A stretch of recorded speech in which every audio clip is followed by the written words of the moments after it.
Bruce chooses the risk before he finishes the math. The fracture will eat Metropolis, then the world, then more. Clark chooses alongside him, because a rift that steals suns cannot be persuaded, only anchored. Their method is brutal symmetry.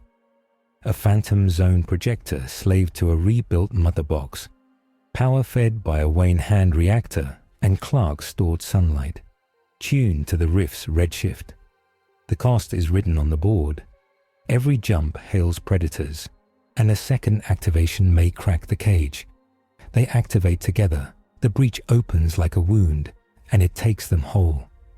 Ash-choked dawn breaks into sheets of unlight over Hive Tertium on Atoma Prime. Vox towers cough static prayers. The sky is a maze of hab blocks, manufactoria, and gantry bridges wider than rivers. Menials in oil-slick cloaks drag carts of spent casings through rain that smells of copper and ozone. Something burns through the cloud cover without fire. An enforcer sergeant on a transit gantry drops his magnoculars as the bloom resolves into two figures, one dark and angled, one bright and falling. He has seen meteors, these move with intent. He opens his mouth for a blasphemy and closes it into a prayer. High above, the Navy cruiser. His will be iron rolls ponderously on station. On the bridge, Commodore Elia Vaughan grips the rail as Auspec's runes lurch, a hollow in reality, then a flash of vector. Contact, 2, biological, unshielded, velocity, Emperor's bones. In the hive, a manufactorum tower groans along a scar it wasn't built to carry. The impact shock from the breach slaps glass from windows and shivers chimney stacks. The dark figure hits first, a glide more than a fall. The cape becomes wing, becomes control surface. He threads through smokestacks and cranes, lands hard on a maintenance platform that wails under the force, but holds because his angles are correct. The bright one keeps falling. Bruce's heads-up overlay is improvised from alien geometry and Wayne scripts, lines and numbers spiraling and then flattening into a usable grid. He tastes iron in his mouth. The gate binder on his wrist, Phantom Mother Hybrid, the thing that carried them, clicks like cooling metal and shows a hairline crack in its obsidian casing. He doesn't swear. He marks it, flips 2 safeties, and looks down.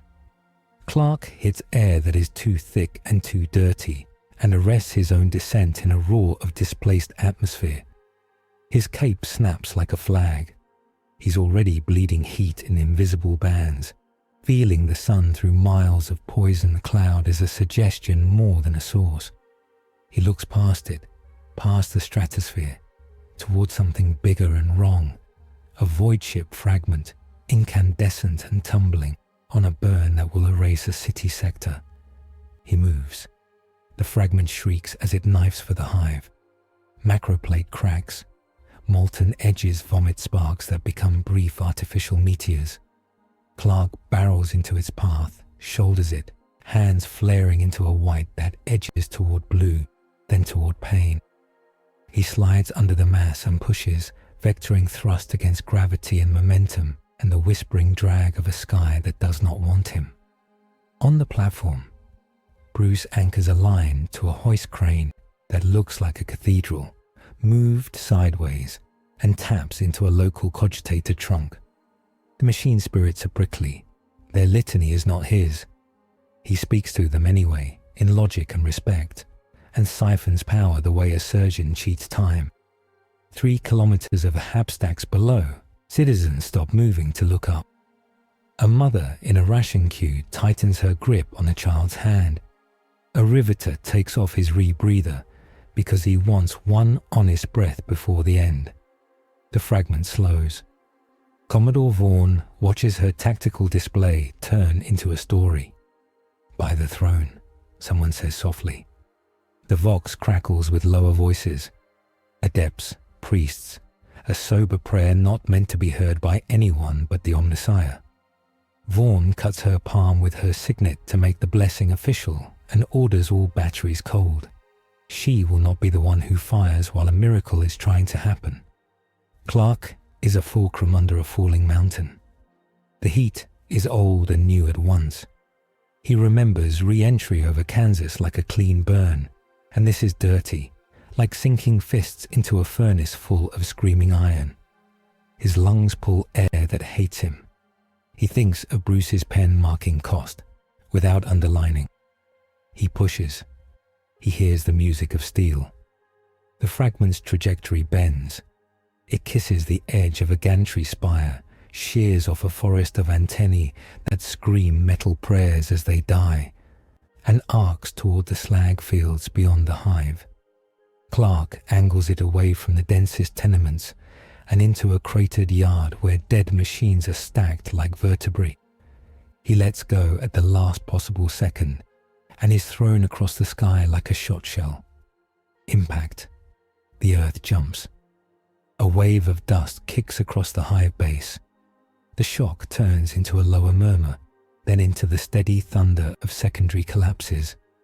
A hab spire topples and arrests 1 meter before complete ruin, because a dark silhouette braces between two load bearers and drives emergency wedges with a tool that wasn't a wedge 5 minutes ago. Bruce's shoulder screams. The gate binder pings a second crack and ticks in a frequency that makes his teeth ache. He wedges the beam, rolls out as masonry cracks where his head was, and drops 3 levels in controlled falls that leave blood on the railings he touches. The hive breathes again. Vaughn exhales in a way she will never admit was relief. Signal the Lord Marshal, she orders, and the Holy Ordos. Tell them we have arrivals. She avoids angels and demons. She is Navy. She records and moves on. Enforcer Sergeant Hadrin slaps his men back into formation. You saw nothing but a meteor, he tells them. And then, because he is not a liar and does not want to be a coward in front of the kid, with the auspex burned into his retina, he adds, and maybe a mercy. Clark drags himself out of a trench of pulverized ferrocrete and molten shipskin. His cape is a lattice of ash. His hands glow dull. He can feel his reserves bleeding. The sun here is a rumor, and the sky eats light. He looks up. There are prayers, real ones. They reach him from down the line of wreckage, machine chants and human ones braided awkwardly. A circle of robed tech adepts stand at the edge of the crater, sensor claws twitching like birds. A woman in flak and braids, and a coat too fine for the dust stands with them, flanked by men with stubbers who smell like oil and fear. Her seal hangs like a threat and a promise. Inquisitor, one adept murmurs, voice box turning it into a tin bell. The woman lifts a hand. Hold. Her eyes track the man in the crater as if measuring him for a stake and a halo. She speaks into a vox bead. Severine Holt, Ordo Hereticus, acknowledging, I am on site. Bruce goes from the shadow of a collapsed archway to the lip of the crater. He's already mapped sightlines, counted guns, and identified the rank on the woman's insignia. In his ear, there is only his own breath and the subsonic crackle of the gate binder dying in increments. He leaves his hands open. Clark steps up out of the hole. His smile is small and human and carries through the dust. Is anyone hurt? The Inquisitor's men almost shoot him for the impropriety of the question. Holt lifts her hand again, not to stop him, but to stop them. Many are, she says, fewer than there would be. From behind her, boots on metal. Lord Marshal Erastus Vane of the Tertium PDF, scarred and tired in carapace armor that was built for a taller man and a different war. He takes in the cape, the chest emblem, the impossible lift. He nods like a man who lacks the luxury of disbelief. You just saved my hive, Vane says, or a quarter of it. I owe you. He looks at Holt. We owe them. Holt's jaw tightens. We don't know what they are. Alive, Bruce says, voice low and controlled. letting the words be shape instead of heat. And here by choice, not accident. Why? Holt's eyes sharpen. No one chooses this place. Because something worse is coming, Bruce answers. He gestures up at the rent in the sky. It is not closing. It hangs like a torn banner and pulses in a rhythm that makes the air taste like copper and fever. We've seen this pattern before. We can help you hold. Clark's chest rises and falls in a rhythm that belongs to a man pacing his own strength. He hears the crackle at Bruce's wrist without looking. He sees the way the Inquisitor weighs words like ammunition. He hears screams far away, small and specific, not city-sized. "Where are your medicae?" he asks. "Overrun," Vane says without self-pity. "We've been under saboteur pressure for 12 days. Vox nets cutting in and out. The Navy's queuing a bombardment if we lose shields. The Manufactoria have been." The Vox in Holt's ear snaps from prayer to panic. New tones, new code words. She tilts her head, listening. Her eyes go colder. "Lord Marshal," she says, "we are not alone with our miracle men." Above the hive, new lights tear out of the rent. They are red and cruel and geometrical in ways that make the eyes spring tears. Drop pods with skin made of scripture. Engines woven out of chains and nerve. The first hits a hab block 3 kilometers away and blooms into a flower of flesh metal that walks. Word bearers, Holt breathes. She does not spit. She saves her breath for the litanies she will need later. Dark apostle banners. They followed the wound. Vane's gauntlet claws flex. They'll cut the shields. They'll open the gates. They always go for the batteries and the shrines. Bruce files the names. He knows nothing and everything about new enemies in old patterns. "You have orbital guns," he says to Vane. "You have macro batteries pointed up. Can you point them down?" "Not without blasphemy," an adept hisses. "Then with permission," Vane growls. "Margos Archon will scream, but he'll do it if I bleach enough data shrines and swear by the throne." "Do neither," Holt says. "You will invoke the Mechanicus's ire and the Navy's interdiction, and then I will have 3 wars to fight instead of 1. Another drop pod rips a hole in a transit artery. Enforcers die in a heartbeat of heat and steel and a sound like laughing parchment. People run, some do not, and simply freeze, hands in the air as if to beg a god who is also a war. Clark lifts into the air and almost falls because the sky drags him like tar. He calibrates quickly. He will not soar today. He will grind. "Tell me where to stand," he says. Holt rifles through reflexive commands and pulls out one that fits the shape of her stubbornness. "You will stand where I tell you and not break my city to save it," she says, and hears herself sounding exactly like the woman she once argued against. She points to a spire cluster where the habs are densest. "There. If they cut through those arteries, the lower warrens will drown in their own stampede." Bruce touches the gate binder. It shows a 3rd hairline. He has time to do one insane thing with it before it becomes a paperweight and a beacon for predators. He looks up at a defense tower shaped like a prayer made into a gun. He looks down at a cogitator node with candles guttering in oil cups. "Marshal Vane," he says, "I need a direct line to your macro battery command and a priest who will forgive me." Vane's laugh sounds like a cough. "You'll get the line. For forgiveness you'll have to ask the Emperor. Then I'll owe him one." Holt files the line in a place where she keeps things to be fought later. "You will owe me first," she says, "and you will swear it." Bruce does not blink. "I swear, Inquisitor." Clark hangs in the bad air and nods once. "So do I." Holt's seal flares. It's not magic. It's authority. "Then by his will and mine," she says, "you are bound to defend this hive without breaking it. Violate that, and I will burn you with it." The first word bearer engine lurches into sight over the hab ridges.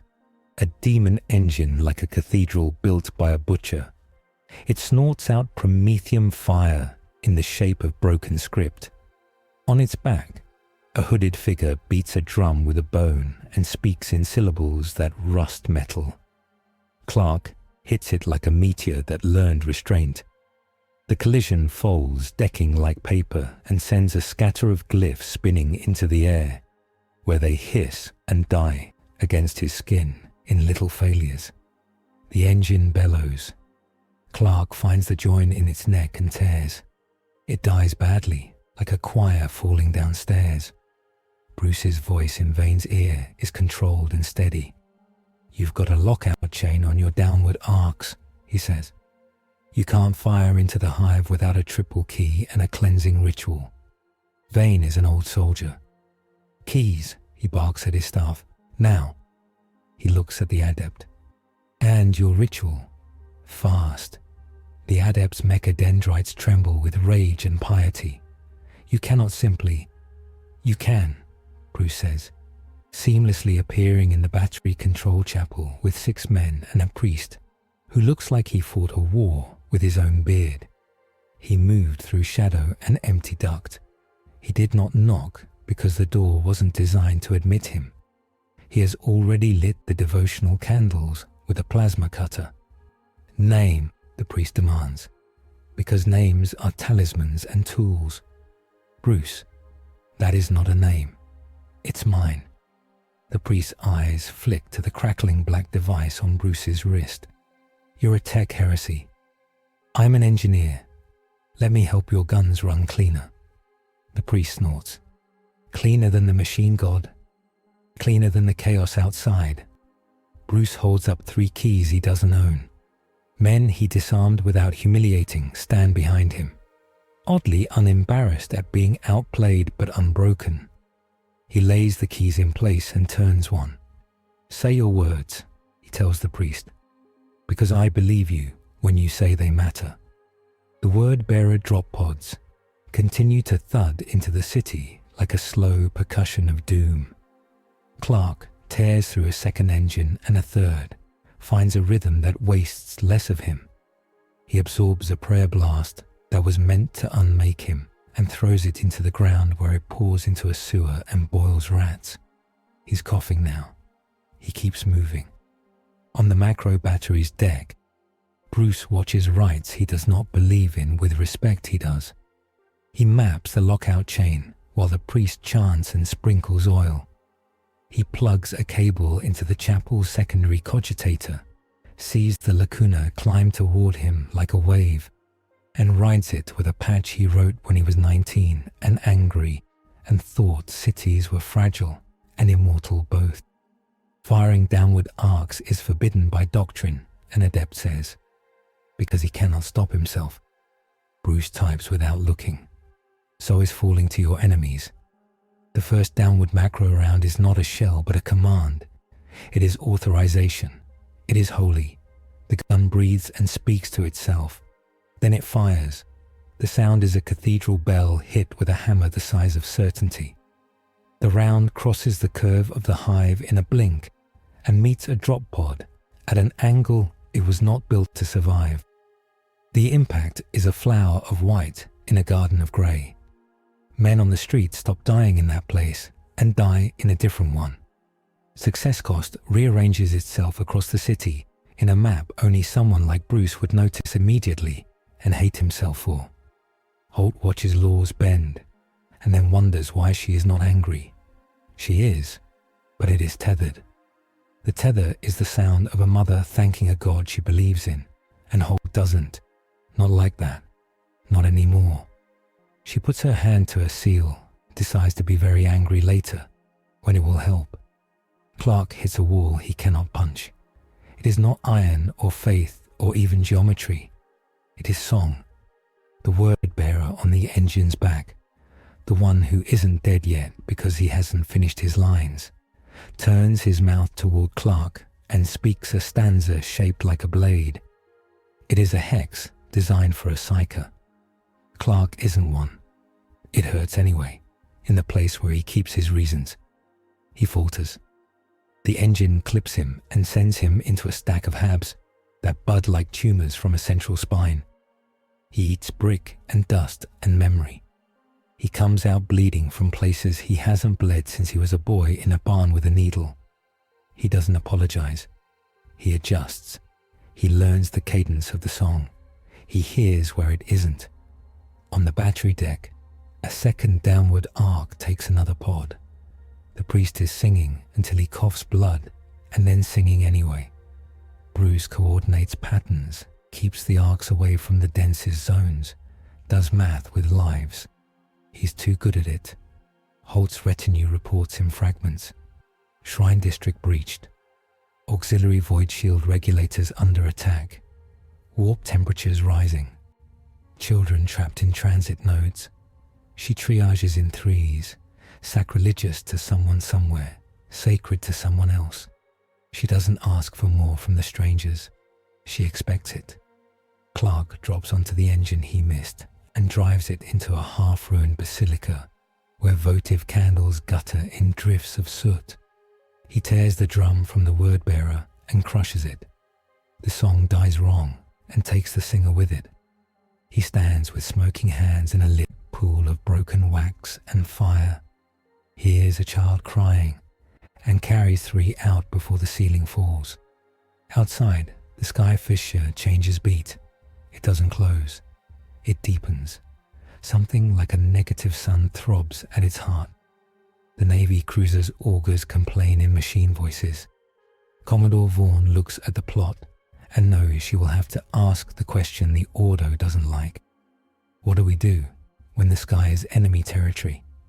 Holt hears the same beat and knows its name. Warp pressure rising, she says. Demonic incursion risk. She looks at Bruce. Your device? Bruce doesn't flinch. We can try to pin the breach.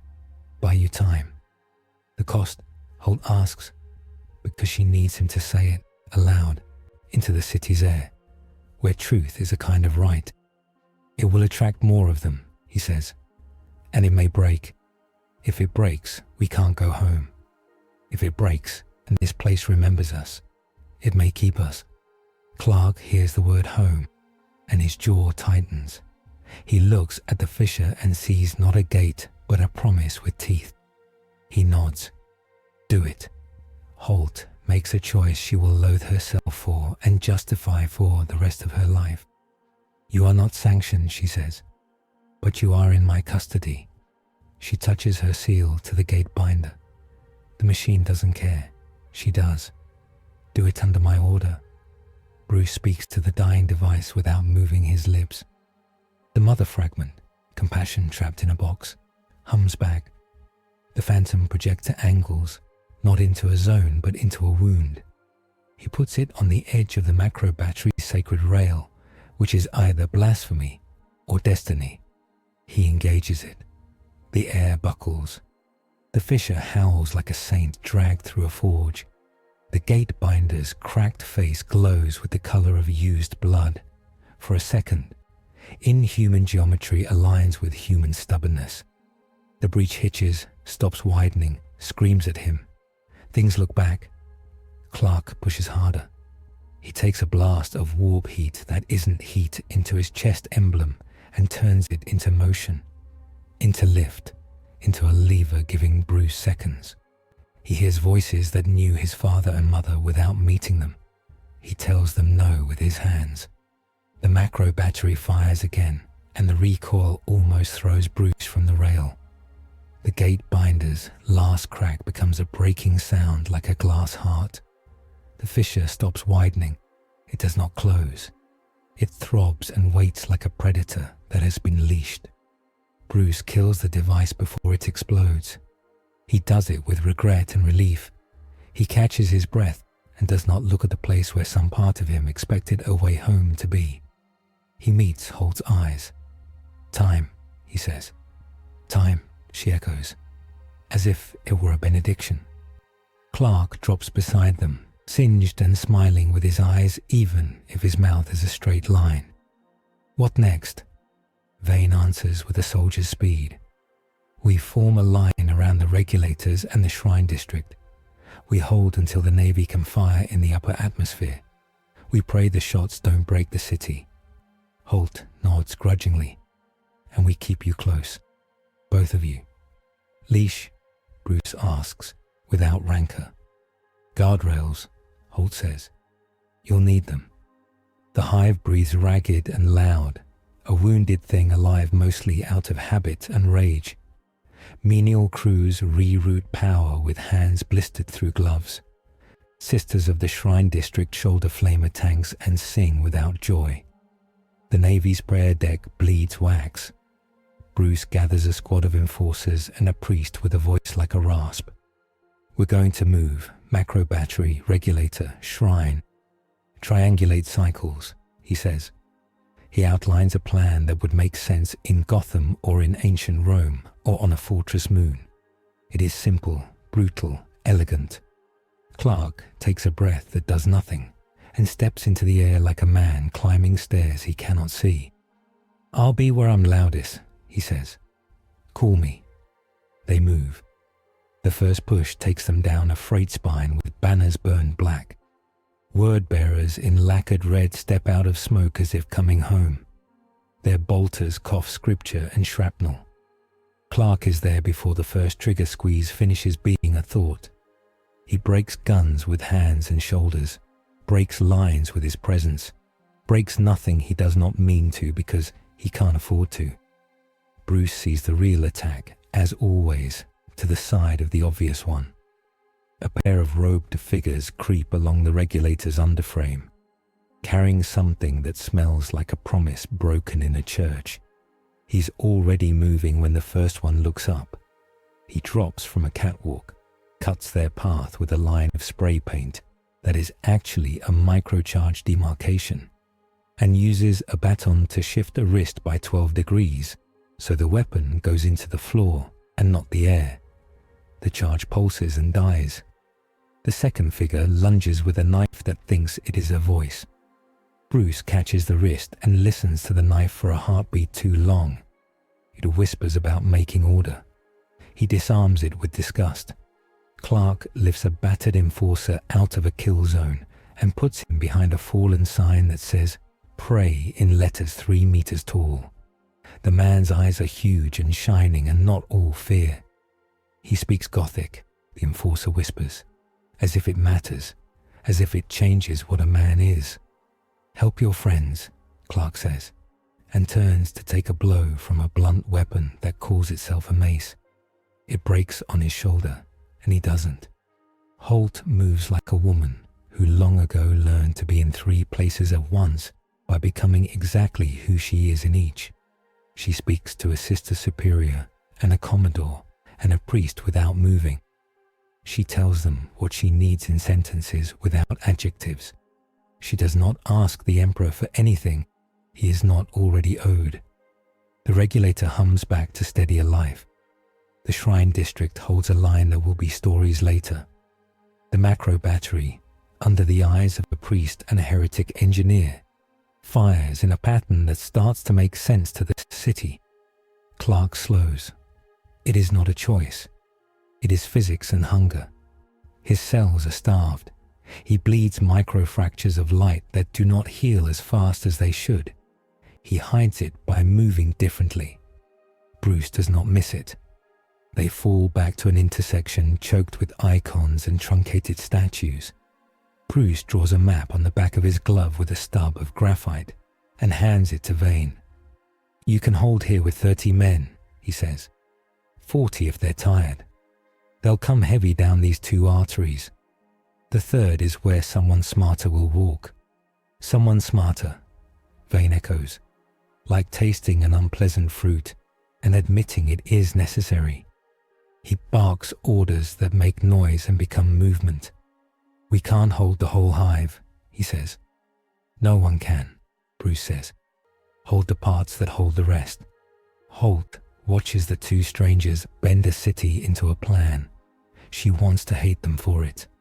Instead, she calls magistratum commanders by name and threads their responses into the plan like a loom. "Navy reports warp interference rising," she says. They will fire in the upper stratum in 13 minutes, or not at all. 13 minutes, Clark repeats, and it sounds like a promise. The word bearers feel the rhythm shift and do what they always do when a story starts to go against them. They change the story. The next drop pods are not aimed at guns or shrines. They are aimed at the underhive transit nodes where people are most numerous and least weaponized. They hit and bloom into shapes that turn crowds into sacrifices. Clark is a streak of tired light across the hive base. He pulls bodies out of fire and air out of lungs. He stops a tram from becoming a missile by lifting it on one end and bleeding strength through his arms. He can't do it all. It eats him. He keeps going. Bruce is already moving to the place where the macro battery shelling opens a corridor to a data vault. He does not want a vault. He wants the door controls for a floodgate that can turn a district into a sacrificial moat without drowning it. He finds the controls in a room full of candles and dead scribes, and prays by doing math fast enough to finish before the wrong people arrive. Holt stands in the gate between two kinds of order. "If you open that gate, you will kill hundreds," she says. "If we don't, we'll kill thousands," Bruce answers. He does not raise his voice. He does not lower his eyes. He lays a hand on the lever and waits for her to say it. Holt hates it. She hates him for making her be the one to say it. "Open it," she orders. And it is the right thing and the worst thing in this minute. Water like a chain breaks its rest and roars through corridors and slums and prayer stairs. It takes the feet of demons who thought themselves immune to physics and drags them toward furnaces. It takes children too, some, and carries them to ladders where people who should be enemies pull them out. The hive howls. It does not break. Commodore Vaughan's bridge glows with runes that would make a less seasoned officer stand and salute them. "Firing solution," she says. "Upper stratum only. By the God Emperor and the Saints, let us not punch through." She doesn't look at the portrait that stares down at her. She presses her palm to the approval shrine and confirms with blood. Fire. Lances of light, like the memory of sunlight, cut the upper story of the sky. They shear demon engines that fly like heresies without wings. They lace the fissure with cuts that make it stutter. They do not touch the city. The crew cheers like men at a funeral who find out at the end there is one less body. Clark is on his knees beside a broken transit gate with a girl in his arms who is very alive and very loud. He smiles with his eyes again and puts her into her mother's reach. He stands and sways in a way only one other person sees. Bruce is that person. He steps into Clark's line of travel as if to check a map and speaks without the microphone in his throat picking it up. "You're burning out." "Feels like it," Clark says. "The light here is thin." "Then ration your heroism," Bruce says, and says it with the mean kindness only he can manage. The kind that saves lives and destroys illusions. Take the fights you can win, not the ones that make you feel better about the ones you can't. Clark nods. He hates it. He loves the man who said it. He adjusts. Holt pretends not to have heard. She did. She files it under useful truths spoken by dangerous men. She looks up at the sky and sees that the fissure, though leashed, though lanced, still beats. "This is not over," she says, for the benefit of people who might otherwise believe in endings. The word bearers adjust too. They begin to sing a different song, lower, directed not at the city stones, but at its stories. Whispers move through crowds that were just saved, that the new angels feed on children, that the macro guns fired into the shrine district, that the Inquisition made a pact. Men who were brave an hour ago look at their neighbors with knife eyes. Vane smells it. They're turning the people. He spits dust. "I can fight traitors and I can fight monsters. I don't know how to fight fear that wears my face." Bruce does. He looks at a broadcast tower's ruined spine and a Vox priest coughing blood on its steps. He salvages an amplifier from a rack that should not fit anything he's seen before and makes it fit anyway. He points to a sister who looks like she could breathe fire if fire would dare. "You," he says, "your voice. Tell them what is true." She balks. She is not a speaker. She is a fighter. Then she looks at Holt and Vane and the bruised man in a cape. She climbs the tower's broken stage. She speaks. Her words are simple and not clever. They are about the scream she heard when the macro gun fired and what it did and did not hit. They are about the children pulled from a basilica by a man on fire who smelled like nothing anyone has language for. They are about the gate that opened and drowned enemies and some friends, and how those who survived will go into the river with ropes to pull the living out. They are not pretty.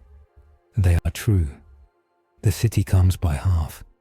That is enough for men to reload and women to breathe and children to stop screaming long enough to hear the next alarm. Holt steps close to Bruce while the sister speaks. "You are too quick with our machines," she says softly. "I'm quick with all machines," he answers. "Not this one," she says, meaning the Imperium, meaning faith and fear. "This one eats the hands that turn it." Bruce looks at his hands. They are cut and dirty and trembling in a frequency only he notices. "I have calluses," he says, "and I don't eat." She almost smiles. She doesn't. "You will learn," she says, "or you will die." Clark returns from a run that did not go as far as he needed and nods once. "We have a minute." "A minute," Holt echoes. She uses it. "War Council," she says. And in the wreck of a transit station with icons on the walls and oil on the floor. They make it. Vane spreads a city map that is more a relic than a tool. Bruce overlays it in his head with 1,000 living flows. Water, power, rumor, fear.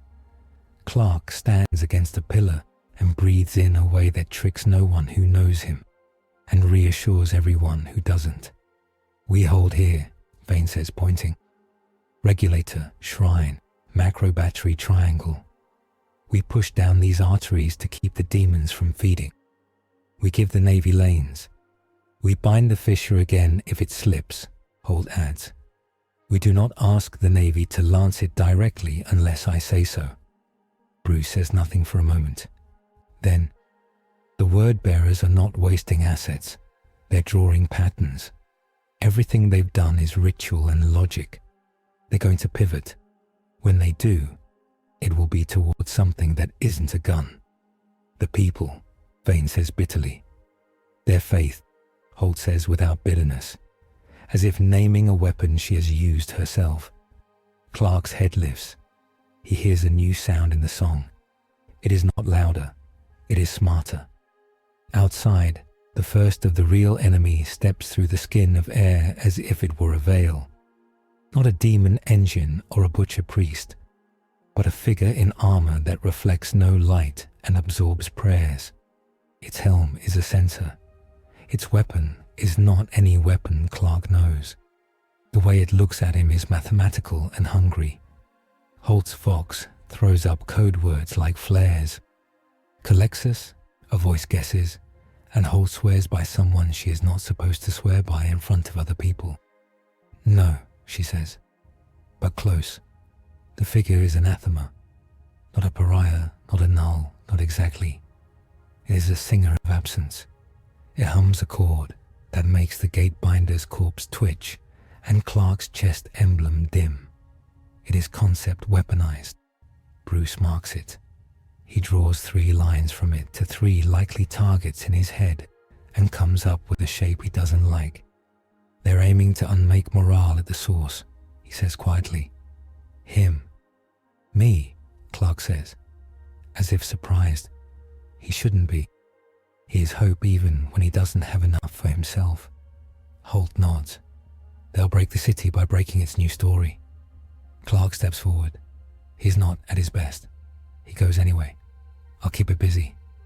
"You'll die," Holt says, with the same tone she uses to say load and fire and mercy. Not cruel, accurate.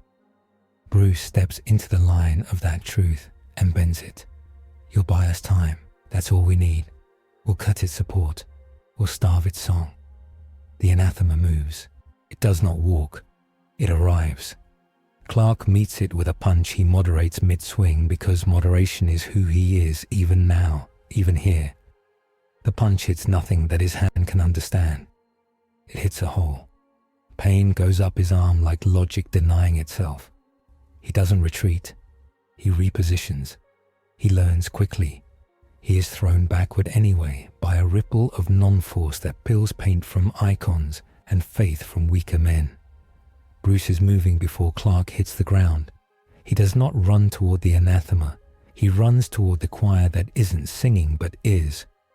4 word-bearer acolytes on a balcony chant in a register that makes the air around the anathema thinner. He throws 3 smoke pellets in a pattern that is actually a machine logic gate and climbs a pillar with fingers that only bleed when he's done. He reaches the balcony and disrupts the pattern. 1 broken jaw, 1 severed scroll, 1 stolen relic used to trip a 4th chest over the rail. The song drops by a third. Clark's next strike connects with more reality than the last and knocks the anathema 5 meters sideways. Holt fires a bolt pistol at a demon that didn't deserve the dignity of being named. She doesn't miss. She doesn't watch it die. We will need more than this, she says. And she is right. The Navy's lances come again, not as fire but as denial, cutting lines where drop pods might have landed and don't. The fissure sputters and does not close. The macro battery fires a downward arc that misses on purpose to collapse a bridge so that a flood can't reach past it. Clark and the anathema collide in a series of events that makes little visual sense and perfect moral sense. He's hit in the word that means promise and in the bone underneath. He hits back with the word that means enough. He bleeds light like sweat. He does not fall. Bruce runs out of smoke and patience at the same time. He throws a line and swings from a broken statue's upheld book to a rail and down into a knot of acolytes whose blades talk too much. He shuts them up. His hands shake. The knife that wanted him before speaks again, softer, more convincing. He drops it into a baptismal font and turns away. The city holds for another 5 minutes that feel like 5 years. Children live who would not have. Men die who were going to. The fissure waits. The anathema retreats with the same non-motion it arrived with, not defeated, only delayed. The word-bearers change key again. Holt lifts her head like a predator who hears the twig break. They will escalate, she says. They always do when the simple cruelty fails. Then we escalate smarter, Bruce says, and it is not arrogance, it is function. Clark leans against a pillar for 1 heartbeat longer than he should and straightens because someone sees him do it, and he does not want that to be their story. Vane wipes blood from his face and finds that his hand is steadier than yesterday. We can get to the regulators and the shrine with fewer casualties now, he says. We've bought something. I don't know what it's called. Time, Bruce and Holt say together, and neither smiles at the coincidence. The Vox hums with a message that changes all their heartbeats. Commodore Vaughan's voice, tight and iron. All ground elements be advised. Long-range augers show a larger formation moving in system, not drops, ships, and something else at their heart. This is coordinated. This is not a raid. Holt closes her eyes for a half-second that is not prayer and opens them harder. Incursion doctrine changes. We are at war, not riot control. She breathes out her next words, and they are not orders and are completely orders. We form a council. We prepare to move, and we find a way to put our angels on a leash that is a line, not a chain. Clark looks at Bruce. Bruce looks at the fissure. The city looks at them both and waits to see if it will live in a story where hope is allowed to be a word and not a betrayal. Clark nods. Let's plan. They gather on a floor that was a marketplace and is now a map room, a chapel, a war. Bruce draws lines with chalk on metal. Holt moves icons of saints as if they were battalions and feels sacrilegious and right. Vane leans on his gauntlets and names streets without looking. Clark marks himself at the point where the line will break if it breaks at all. Enemy focus, Vane says. The shield regulators, Holt answers. The shrine district, and something else I can't see yet. The pattern wants a third leg. Us, Bruce says. We're the third. Holt does not disagree. Then we make ourselves hard to read and harder to reach. Bruce's eyes go to the dead gate binder. It reflects nothing now. It is a scar. We also make ourselves useful, he says, because I promise you, the thing coming will be as much idea as fist. Clark inhales the thin light and makes it enough. Then we'll answer with both. They move again, because moving is how they keep the city from becoming a memory. Codex note. Macro battery downward interdiction is formally prescribed under most Shrine World and Hive World ordnance codes. Exceptions exist under Inquisitorial writ, active exterminatus protocols, or when the Emperor's mercy is expressed as fire. They plan between sirens and bells. Chalk lines on stained ferrous steel become arteries. Vane assigns squads like a butcher counting bones. Holt assigns sanction like a surgeon deciding which limb to take. Bruce overlays rush patterns and ration lanes. Clark listens for the thin thread of a child's cry under the machines, commits it to memory, and promises himself he will hear as many as he can. The triangle holds as an idea. They make it a place. Patrols knit from enforcers and shrine militant step off with old shotguns and new orders. Macro battery arcs cut corridors without crushing them. Bruce rewrites a lockout to open a service shaft only from one side and tells a young sergeant, if it jams, break it with faith, not force. And the man laughs once and lives because he remembers. Clark finds his altitude. 200 meters is where the light is least cruel. He moves between spires in a sawtooth path, a red blur with the edges worn down. He crushes the jaw of a demon engine with his left hand and uses his right to lift a toppled tram off 20 people who will, later, swear he glowed. He does not. Holt watches patterns like a chess player who learned on a board with blood. They are probing, not pressing, she says. The apostle is counting our answers. She glances at the fissure as if it were a mouth learning their taste. We answer with mischief. Bruce takes a vox bead and patches it through a devotional amplifier. He gives 3 orders in a voice nobody knows and everybody obeys, because its grammar is competence. Blinding smoke on the red arteries, he says. Strobe the shrine lamps. Their engines read the flicker wrong. Barricade at knee height, so bolt a fire over penetrates and wastes.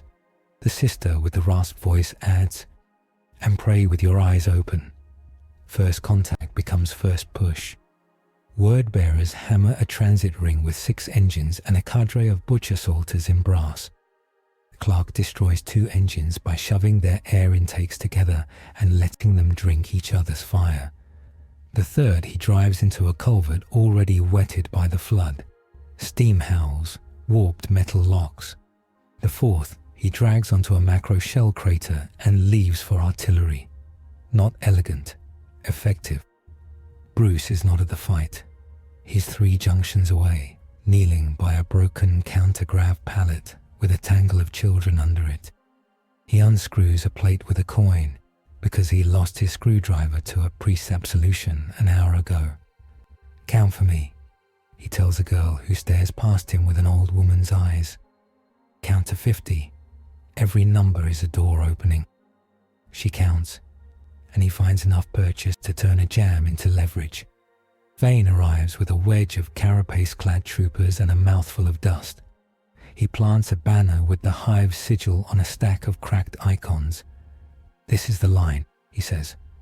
His men cheer, because the alternative is remembering their brothers.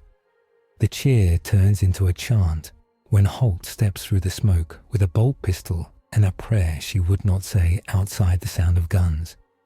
They win the ring. It is a small victory with wide ripples. The regulator stabilizes. The shrine's lamp litanies thicken from candlelight to furnace glow.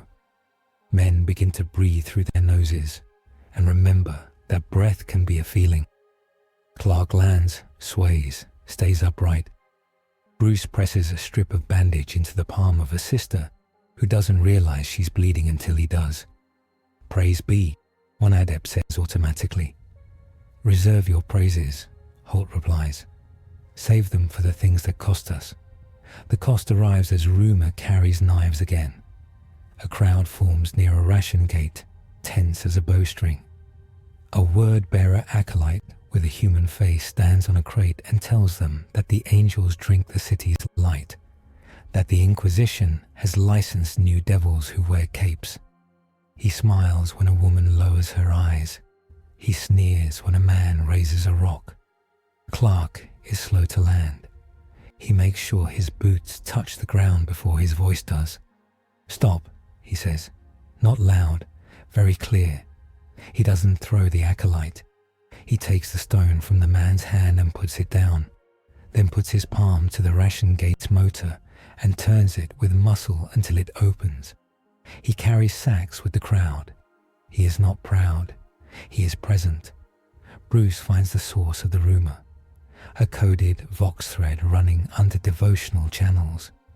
He rewires an amplifier to sing silence.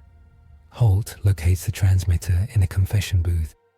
She steps inside, closes the screen, and leaves with a knife she will catalogue later as evidence, defiled, burned. They return to the table because victory isn't a feeling, it's a schedule. Vane is generous with credit in a way that makes men ask him fewer questions when he takes their sons into the next corridor. "You both saved us there," he says. Holt lets the praise stand for one heartbeat and then levels it with doctrine. "They made us choose to flood," she says. "They will make us choose again. Mercy will kill us if we call it by the wrong names." Clark doesn't argue yet. He knows the pattern. Name things, test names later. Bruce writes with chalk on his glove until there's no glove showing. He circles a subspire labelled with a saint's name. "If I were them, I'd take this," he says. It's an amplifier, not for sound, for belief. Holt follows the line. "It's a reliquary. You think with steel, they think with souls." She looks at him and makes an allowance she very rarely makes. "You are correct. It is both." They move on the reliquary with a team of 6. Holt, Vane, the rasp-voiced sister, 2 enforcers who owe Clark a life apiece, and Bruce, because doors. Clark shadows above, too tired to be everywhere, determined to be at this one place. The reliquary looks like a church dug up and taught to stand on legs. Its doors are mouths full of old teeth. The word-bearers have decorated its flanks with their own scripture.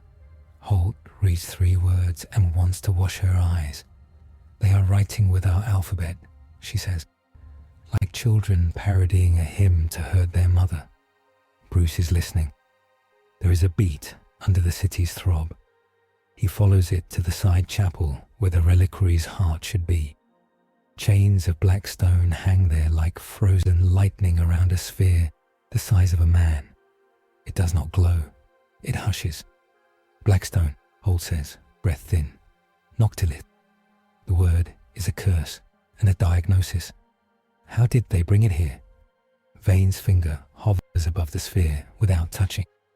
His hair stands on his neck. "I don't care how. I care that it is here." Clark lands on the reliquary's roof and feels nothing where feeling should be.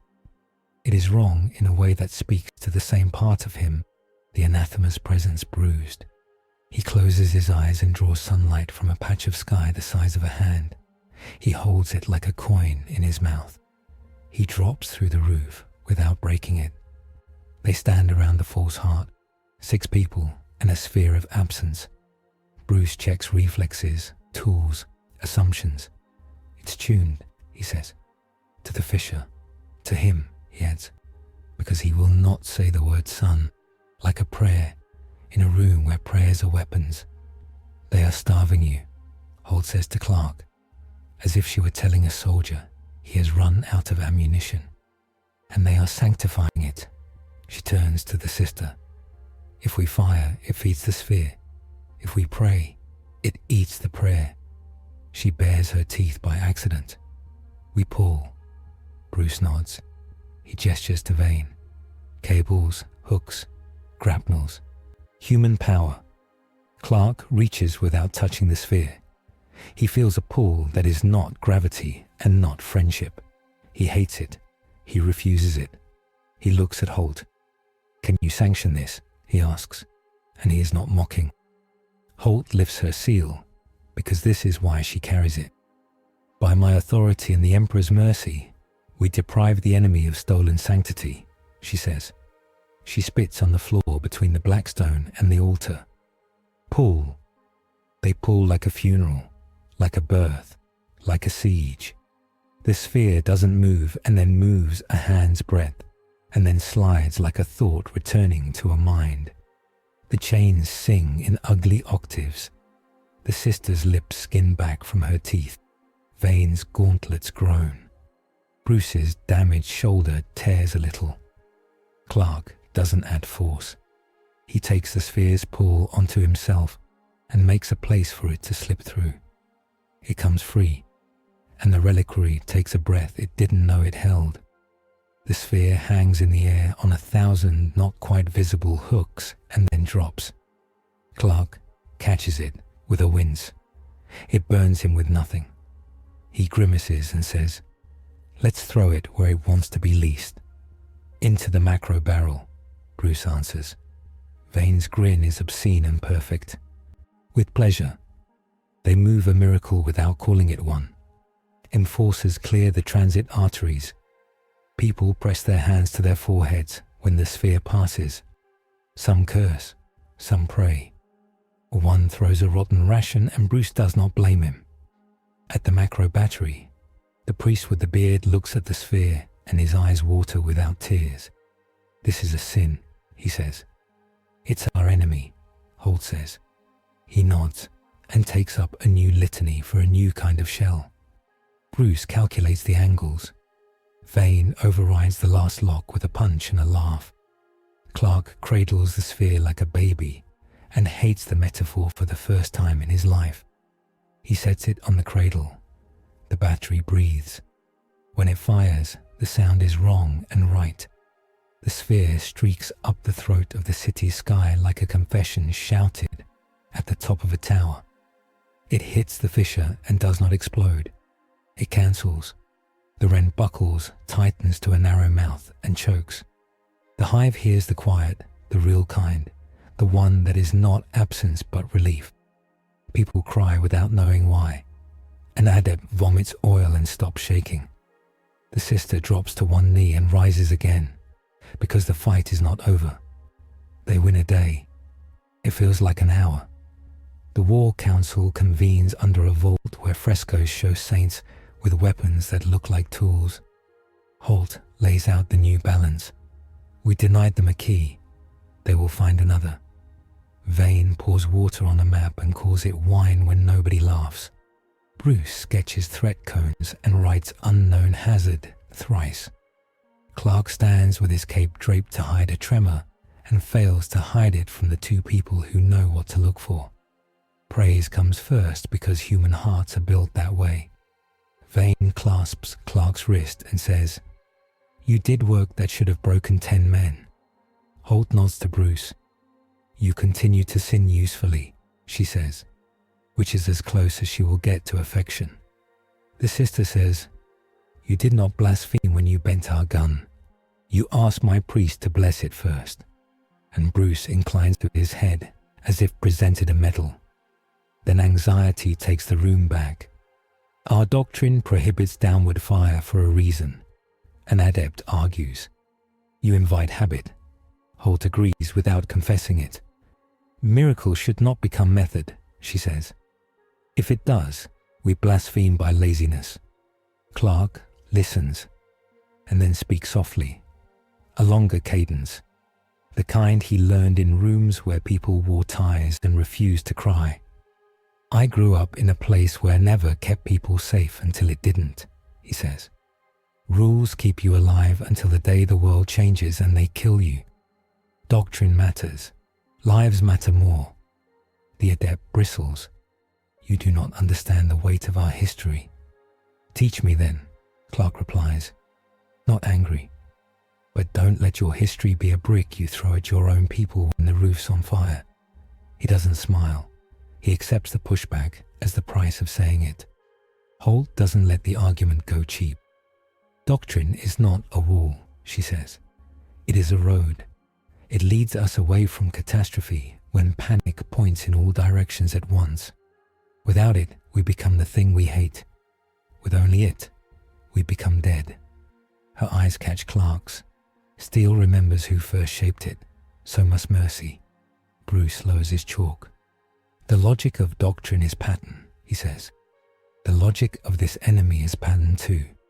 Admit one into your bones and reject the other, and you will die wondering why your body chose the wrong rhythm. Vane rubs his scar.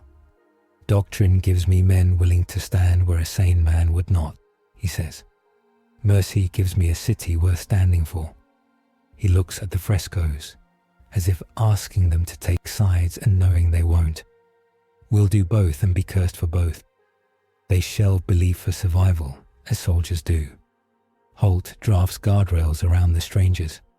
You do not deploy macro batteries without my voice, she says to Bruce. You do not rewrite rights that keep machines from hating us.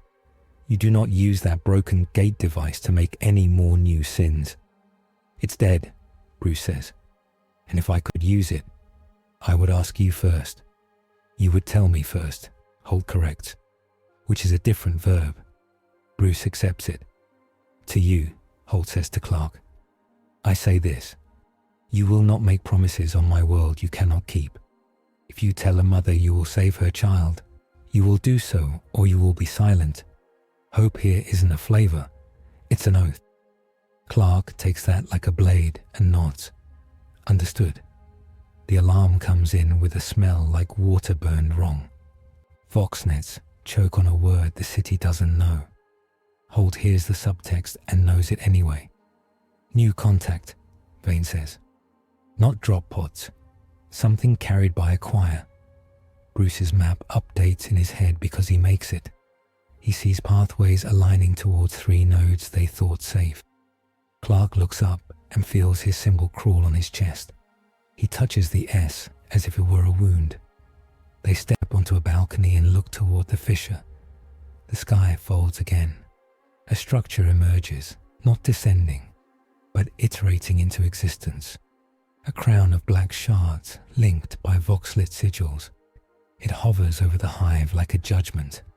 Chains of runes drop from it like fishing lines into faith.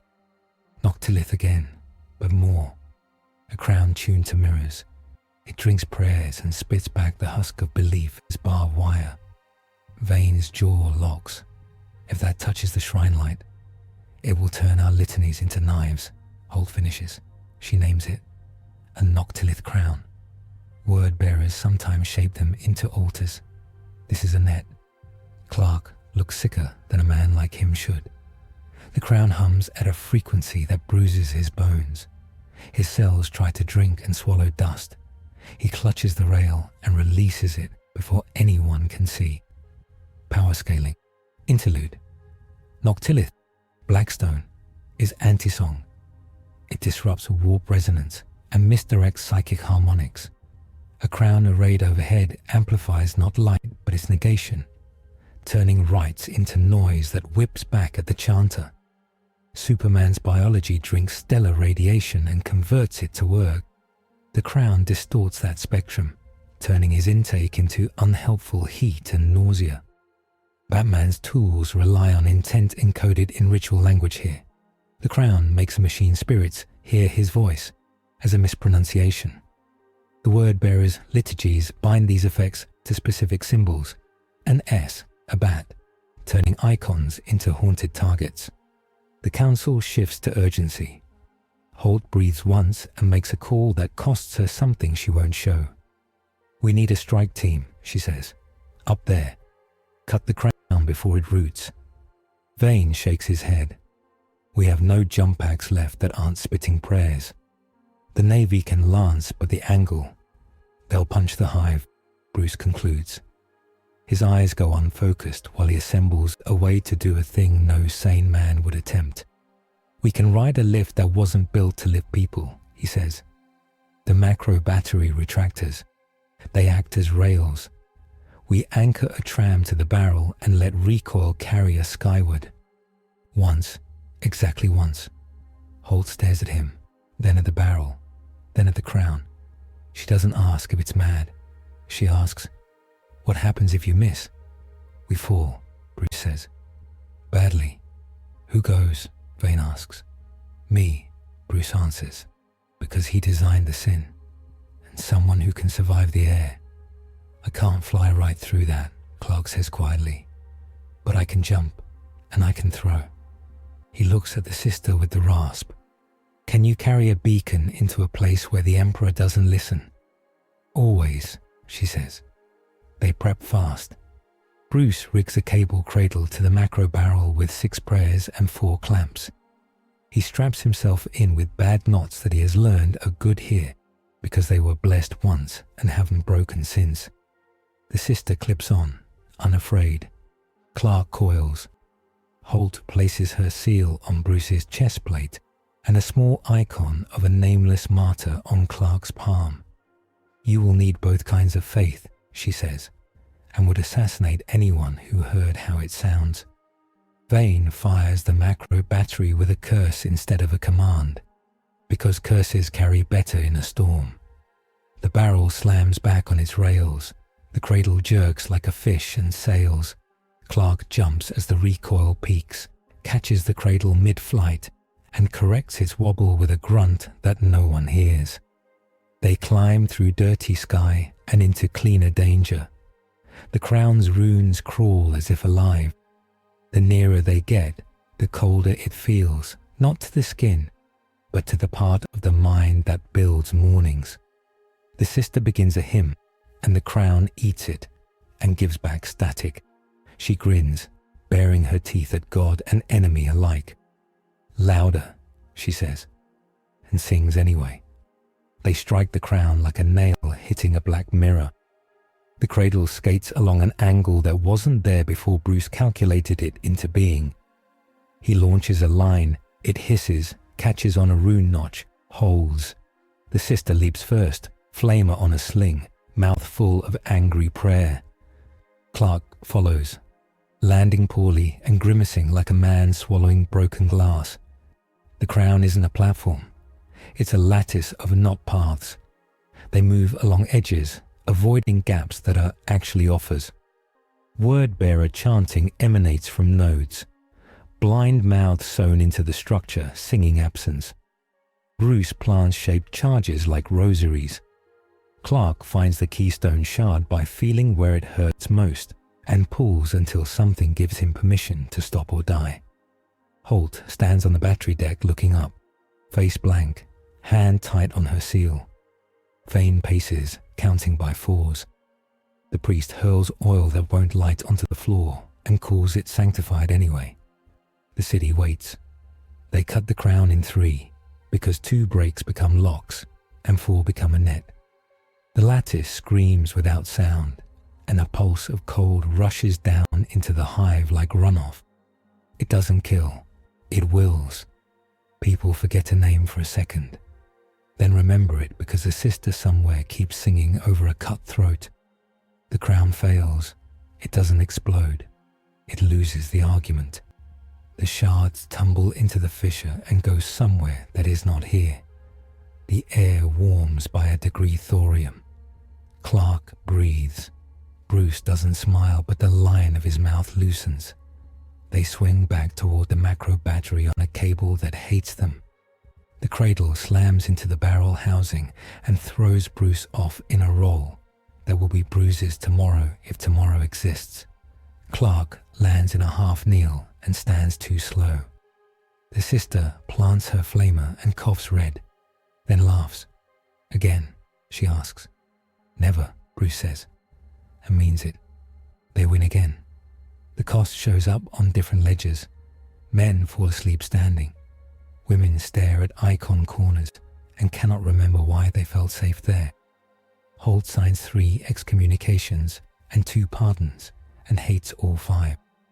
Vane eats a ration bar and cannot taste it. Bruce's shoulder has become a geometry problem he can't solve without a knife. Clark leans his head against a wall for a second and tells himself it's to listen for vibrations. The ideology clash waits for quiet and then arrives like weather. Holt finds Clark alone in a chapel where the frescoes are cracked and the air is honest. He's looking at a painting of a soldier holding a child and a torch in the same hand and seems more tired than a man built like a promise should. You can't save all of them, she says. It isn't cruel. It's true. It's a kindness she learned from someone who died. I know, he says, and his voice is hoarse in a way that belongs in barns and not in wars. But my job is to try. That is not your job here, she answers, stepping close, lowering her voice to wrap the hardness in cloth. Your job is to help me save as many as I can, without damning the rest. Mercy can be heresy, when it kills 1,000 to save 100 loudly. He turns. The S on his chest is scuffed and dim under soot. Where I come from, he says, mercy is how we stay human. Here, she replies, the definition of human is a weapon used to justify slaughter. She holds his gaze. I am telling you this because I do not want to use you as that weapon by accident. You save the child. I will save the city. Between us, the Emperor willing, something worthy will survive. He wants to argue that he can do both. He knows the arithmetic. He doesn't like it. He nods, and it looks like bowing only to someone who thinks respect can't coexist with rebellion. Then give me your rules, he says. The ones that don't break when I touch them. Do not make vows on an open channel, she says immediately. Do not show them you bleed unless it saves more bleeding later. Do not speak against the faith in public, even if the faith is wrong, because the enemy will use your truth to sell a lie. And if I tell you to leave a place burning, you will leave it. And you can hate me later, and I will let you. Deal, he says. Bruce arrives halfway through, and hears enough. He sets a kit on a pew and opens it with his teeth because his fingers aren't listening. If I graft a relay into the shrine circuit, we can route a ward signal through the lamp grid, he says, because this is how he participates in belief debates. By building structures that make them matter less. It'll dull the mimetic bleed. Holt nods. Do it, she says, and meets his eyes. And you will not teach your city to love my methods, Bruce finishes. I know. I pick tools that feel like theirs. I've been a ghost in a lot of kinds of churches. Do you ever tire? She asks. All the time, he says, and tapes his shoulder one-handed. The alarm comes as a whisper that kills a set of prayers mid-sentence. People drop their candles. Vane's Vox officer vomits and speaks. New hymnal, unknown cadence, voice pattern. The line dies. The lights don't. That is what scares Holt. The smarter foe enters invisibly first. He speaks through choir mouths and borrowed lungs. He wears a title like a wound. Dark Apostle Kyros Val announces himself not by banner, but by invocation that steals the names of saints and gives them back sharpened. His ships kiss the system edge with auger dark hulls, and the Navy's plots write question marks like graves. Holt knows a Val the way a hunter knows a tiger she hasn't met. He writes litanies that become places, she says. He builds worship out of geometry and hunger. She feels the weight of an old case file she burned and remembers anyway. Vane drums his fingers on armor. Can we kill him? He asks. Holt laughs without humor. Not today, she says. Today we deny him stages. Clark hears the voice and tastes iron. The words aim for the part of him that says, I can fix this. I can lift that. I can be enough. They twist it by a degree. He breathes slow and counts to 10, in a language that didn't survive old Terra. It helps. Barely. Bruce is already moving to cut sound. He maps the city's echo paths and kills 3 before Holt names them. He drops a relay that turns a blasphemy into white noise. He wishes he believed in burning books and thanks the boy he used to be for never letting him do it. Power scaling interlude. Continues in the field. Val's litanies are not spells. They are instructions that repurpose belief into infrastructure. He binds the crowd's breath into a pipeline that feeds his engines. He paints negations on buildings so that light reflected by them carries nausea. He recodes the rule of rescue. Save 1, lose 2 if you don't break his meter. He doesn't erase strength. He prices it. The warning is not a blossom of fire. It is a man walking into a square. He is huge in the armor of an apostle. Books chained to his waist. Skin tattooed with quotations from a book that never existed before he wrote it. His crozius is a censer that spills smoke the color of bad memories. He does not shout. He speaks, and the city leans. Holt's hand finds her pistol. She doesn't draw. He wants you, she says to Clark low. He wants to turn you into a sermon. If you fight him here, you will become a paragraph in his homily to despair. Then where? Clark asks. Where I say, she answers. And when I say, she turns to Bruce. Can you draw him to a place without a crowd? Yes, Bruce says. If Vane can hold the regulators for 20 minutes. Vane doesn't hesitate. I'll hold them for 30, he says. Or we'll die there, and you'll deal with the smoke without us. Bruce sets the bait with a crime that isn't. He broadcasts an improvised ritual from the macro battery chapel that sounds like an invitation, and is in a specific way. He writes it in the stolen grammar of Val's half hymns and makes it mention a name the apostle cannot ignore. Verity. Holt stiffens when she hears it. Vane looks at her and doesn't ask. Val listens. He smiles with half his face. He turns from the square full of cameras made of eyes and walks toward the place the strangers have made attractive. His guard of butcher priests follows, dragging chains of choir. Clark breathes. His reserves are low. The crown took more than he can recover today. He looks at Holt. She shakes her head. Not yet, she says. We win by pattern, not by punch. They set their field on a bridge between a manufactorum and a shrine. It's narrow, flanked by statues that look tired and kind. Bruce plants charges in a pattern that turns a path into a choice. Step here, you get noise. Step there, you get gravity. Step elsewhere, you get nothing but the feeling you have been seen. Holt primes the sisters on the flanks. Vane posts sharpshooters who will not fire unless he says words he doesn't want to say. Val arrives with incense and contempt. He looks at Clark, then at Holt, then at Bruce, and recognizes the only one he worries about. Engineer, he says, almost friendly. You have built a pulpit. Bruce doesn't answer. Clark steps forward instead and speaks in a voice sturdier than his bones. You don't get to preach here. Val laughs softly. All places are holy to a good sermon, he says. He taps his censer against the bridge. Runes ripple along the stones like water finding a ditch. Holt raises her hand. You are prescribed, she says, by the authority of the God Emperor and by the law of this hive. You will leave or you will be made into an example against your own intent. Intent, Val repeats, savouring it. I like the word. He looks at Clark. What is your intent, Star Drinker? Clark feels the hooks in the syllables and refuses them. To save them, he says, and points past Val to the crowd he refused earlier, to the men Vane is holding in a place where prayer smells like oil. To save you, if you let me. Val's smile flickers. Lies are cheap, he says. I am generous. I sell them at cost. He swings the Crozius.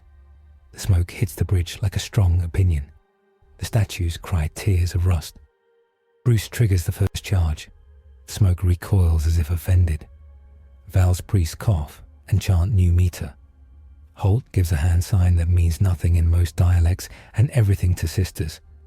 They take one step forward and light their pilot flames. Clark moves when Holt's fingers flick. He hits Val like a lesson. The Crozius meets the S and writes an equation across Clark's ribs that says, You are a symbol, and I can unwrite symbols. It hurts. Clark keeps pushing.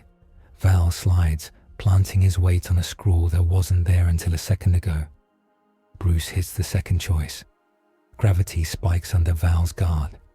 A priest breaks an ankle, screams a hymn, and shatters his own jaw to prevent a panic. Holt doesn't blink. She fires once into a rune and erases it with imperial punctuation. Val adapts like a professor who realizes a student is smarter than he expected. He changes topic. He speaks a line that aims not at Clark's body, but at his history.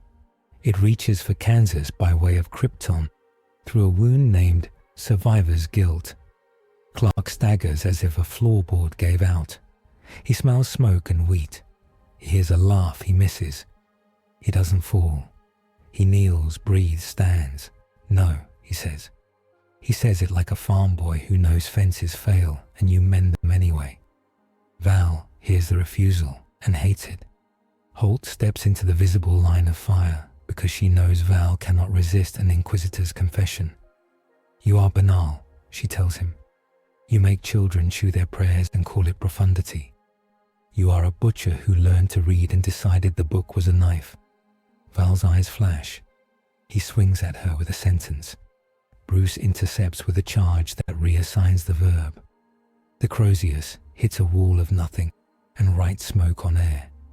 They win the bridge by forcing Val to be a man instead of a sermon. He bleeds. It isn't much. It's a sentence fragment with a comma.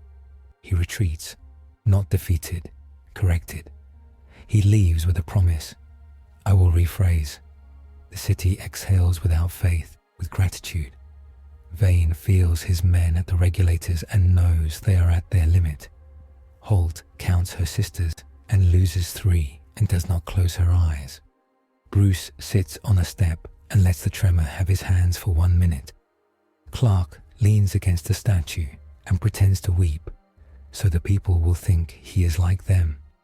He does not need to pretend. Codex note. Noctilith Crown arrays invert ritual intent by dampening warp resonance and forcing feedback into liturgical circuits.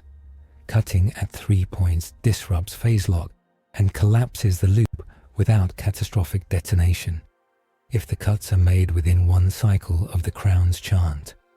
The Navy chimes in with the teeth. Commodore Vaughan's voice is thin with restraint. We can't hold them off-world much longer, she says. A capital ship signature just dipped our horizon and whispered Imperator. She swallows what could be fear. It isn't ours. Holt tastes iron again. They brought a desecrated host, she says. A war altar. Val wants to turn orbit into liturgy. She looks at Bruce and Clark and feels the line of the story kink. We're past riot doctrine, she says. We are entering heresy on a planetary scale. Bruce nods once. Then the next fight is the one that breaks us, he says. Or the one that changes us. Clark doesn't ask which is worse. He already knows. He looks at the fissure, now a narrow mouth with teeth, and sees a shape moving behind it like a hand behind cloth. He feels hunger pull at the S again. He sets his jaw. "We're not done," he says. "No," Holt says. "We haven't even met the worst of it." They return to the triangle and make it a fortress not of stone, but of consent. Vane deputizes half the hive with armbands and gives them the authority to say no to panic. Holt sanctifies a ration line by standing in it. Bruce sleeps for 6 minutes and wakes with a way to make the lamp grid chant a counter hymn that doesn't know it's singing. Clark eats sunlight by mouthfuls of filtered looming globes and hates himself for stealing from the lamplight. He does it anyway, because the math is bones. Val speaks again, and this time the city hears him as static, not song. He adjusts. He sends the anathema back, tuned to a thinner chord, with a relic that hums like a swallowed star. Holt calls for blanks and has none to send. Vane offers men and offers his own body if it will help. Bruce asks for a shuttle. Vaughn says, "No shuttles," and then sends one anyway, because she knows games with names. The smarter foe doesn't come alone. He sends a mirror. It waits in the wing of the sky. Its eyes are familiar to Clark in a way that sets his teeth on edge. Holt sees the shape and says, "They built a story about you." Bruce thinks, "Not yet, not here. Save it for when he can stand." And the city gets a minute, which is more than a miracle and less than enough. They brief in a room that used to sell nails and now sells hours. Bruce sketches arcs with a stub that stains his fingers grey. Holt lays out 4 sigils like landmines. Vane leans over the table and smells his own armor rust. Clark stands by the door because he needs the hint of light that comes through a hole the size of a fist. "The word-bearers are shifting to liturgy as architecture," Holt says. "Their goals: break the auxiliary void shield regulators, defile the shrine lamp arrays to weaponize prayer. Capture your symbol for their sermon." She nods at Clark's chest. "Standard counters fail because we can't outsing them with numbers or outgun them without burning the hive." Bruce underlines 3 junctions that look like knuckles. Their command elements are mobile pulpits. If we cut their choirs, the engines stutter. If we interrupt cadence at the source, Dark Apostle Kairos Val, we buy days. Failing that, we break his instruments and starve him. "Macro battery downward arcs are rationed to my voice," Holt adds. "Noctilith contamination is probable. We pray with our boots." Vane glances at the Vox. "Navy can lance upper stratum in windows, 90 seconds between capacitor prayers," he says. "Not enough to cook a sermon." "They don't need to cook it," Bruce says. "They just need to plate it." Clark listens to a city breathe around them and hears a wrong cough under the noise. It is dry and hungry and sings off key. "He's moving a new piece," he says. "The one that hurt me before. It's coming back." The alarm doesn't ring so much as bloom. Smoke flares in straight lines where air should wander. People point not at fire, but at the absence of it. The anathema returns, humming a thinner, keener chord. At its breast hangs a relic like a caged eclipse, a sliver of black that eats the color around it. Holt's eyes go cold. An unlight shard. He tuned it. Bruce calculates heat maps and finds hollows instead. He's aiming for the lamp grid. Vane slams a fist into his gauntlet. "Then we hold the lamps," he says, as if that were a kind of trench. Clark steps into the door's thin light and decides to spend it. "I'll draw it away," he says. "You cut the wires." "Not alone," Holt says, "but she has no one else to offer who can stand in a storm of nothing and keep their name." Clark rises. The air resists like wet wool. The shard drinks his acceleration and leaves him moving like a healthy man, not a myth. He calibrates. He angles toward the anathema across an avenue where saints look down with soot on their cheeks. They meet above a procession of workers who do not know if they should kneel or run. Clark aims a straight punch and curves it a fraction at the last second, learning, adjusting, refusing to be easy to read. The anathema steps into the curved space and sings a note that finds Clark's cells and tells them to hold instead of give. He feels his skin go cold from the inside. He shifts to grapple. No force to waste. He catches the anathema's non-shoulder, and the relic at its breast brushes the S. Pain is a diagram. It writes a channel across the emblem, a hot stone line of unlight that doesn't burn flesh so much as invert it. His knees dip. He doesn't drop. On the ground, Bruce is already at the lamp grid substation, a shrine wrapped around a switch. The priest there is the bearded man from the macro deck. His oil-slick hands shake. "You again," he says, not unkindly. "Still me," Bruce says. "We have to decouple lamp chant from city chant, or their shard will make faith into a flail. We can't cut the lamps," the priest protests. "People will panic." "We can fold a signal," Bruce replies, and shows him a loop built out of stolen machine verse and honest necessity. "You'll still sing. The lamps won't echo it into their net." The priest looks at Holt's seal on Bruce's breast, laid there earlier like a brand and a blessing. He nods once. "Do it," he says. "And if the machine god protests, he can tell me himself." Holt covers the perimeter with sisters and enforcers, voice calm, hands quick. She watches the street where the anathema plays surgery on hope. She hates being unable to help, and helps anyway by keeping the area around the substation from becoming a scene of prayer that would get everyone killed. Clark changes tactic. He stops trying to overpower absence and begins to deny it positions. He herds the anathema away from a tenement roof where washing lines snap like flags. He takes a hit at an angle that makes the shard skim instead of strike. And for a precious second, his cells drink, not from the sky, but from the heat of the thing that hurt him. It makes him shake. It keeps him aloft. The anathema hums higher. The shard flares with nothing. The S across Clark's chest darkens to a bruise of meaning. He ignores it and grabs the anathema's wrist equivalent and squeezes. The hum stutters. He hurls the thing toward a wall that his sister has just painted with an oath. It sticks like oil to glass. Bruce's fingers find the last binding that turns a hymn into a harmless song. He twists, spares his shoulder by ignoring its scream, and locks the fold.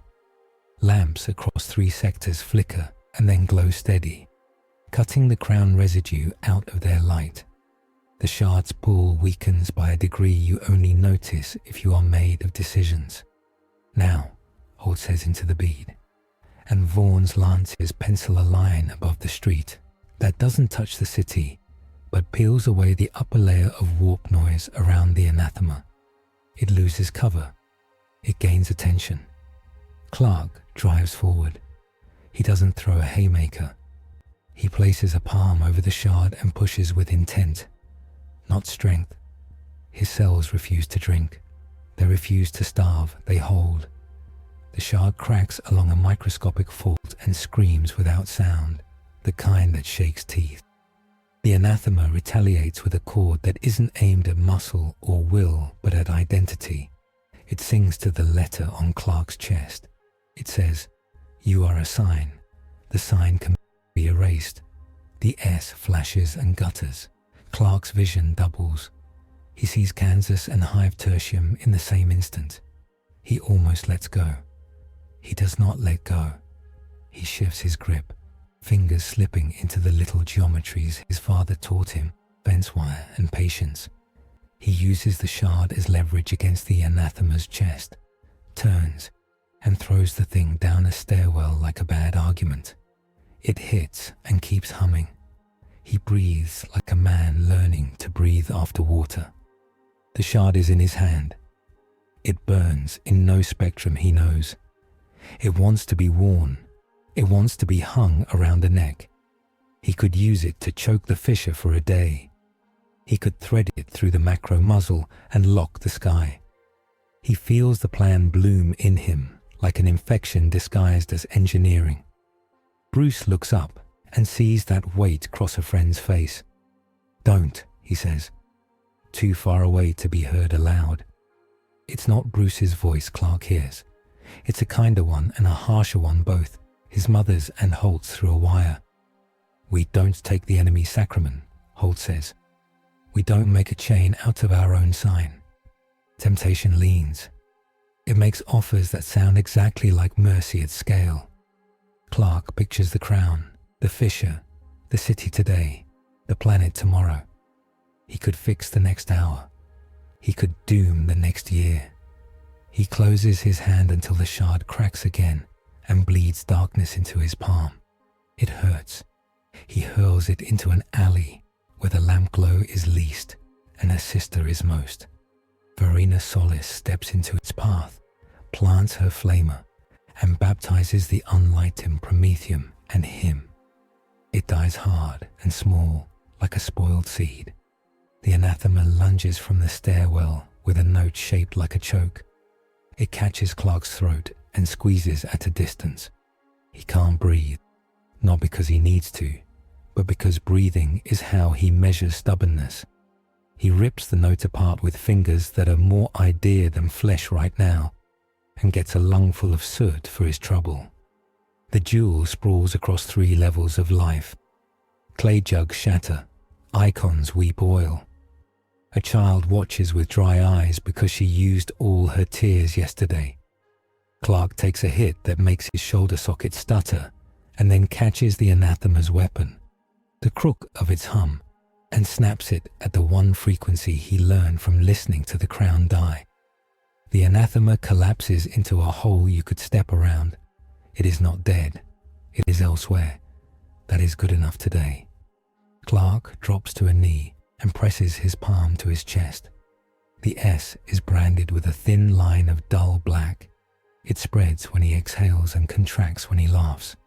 He does not laugh. He stands up because someone cheers. Bruce finishes the fold and staggers out of the substation with the priest's hand on his back. Holt meets them with a nod that means later, and a squeeze on the priest's shoulder that means, "Now you drink water."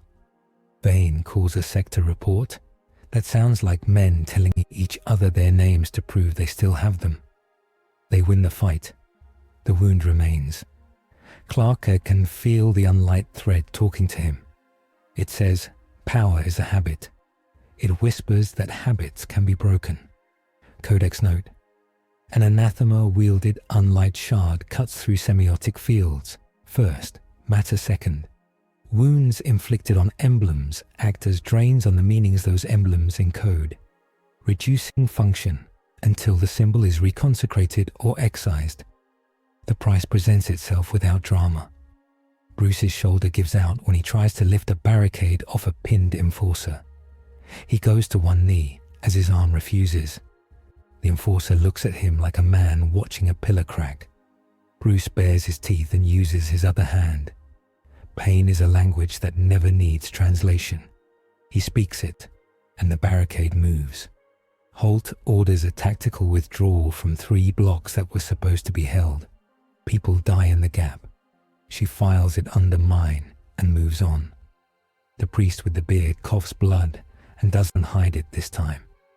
He signs the cogitator with oil and smiles like a man who just confessed something to a friend, not a god.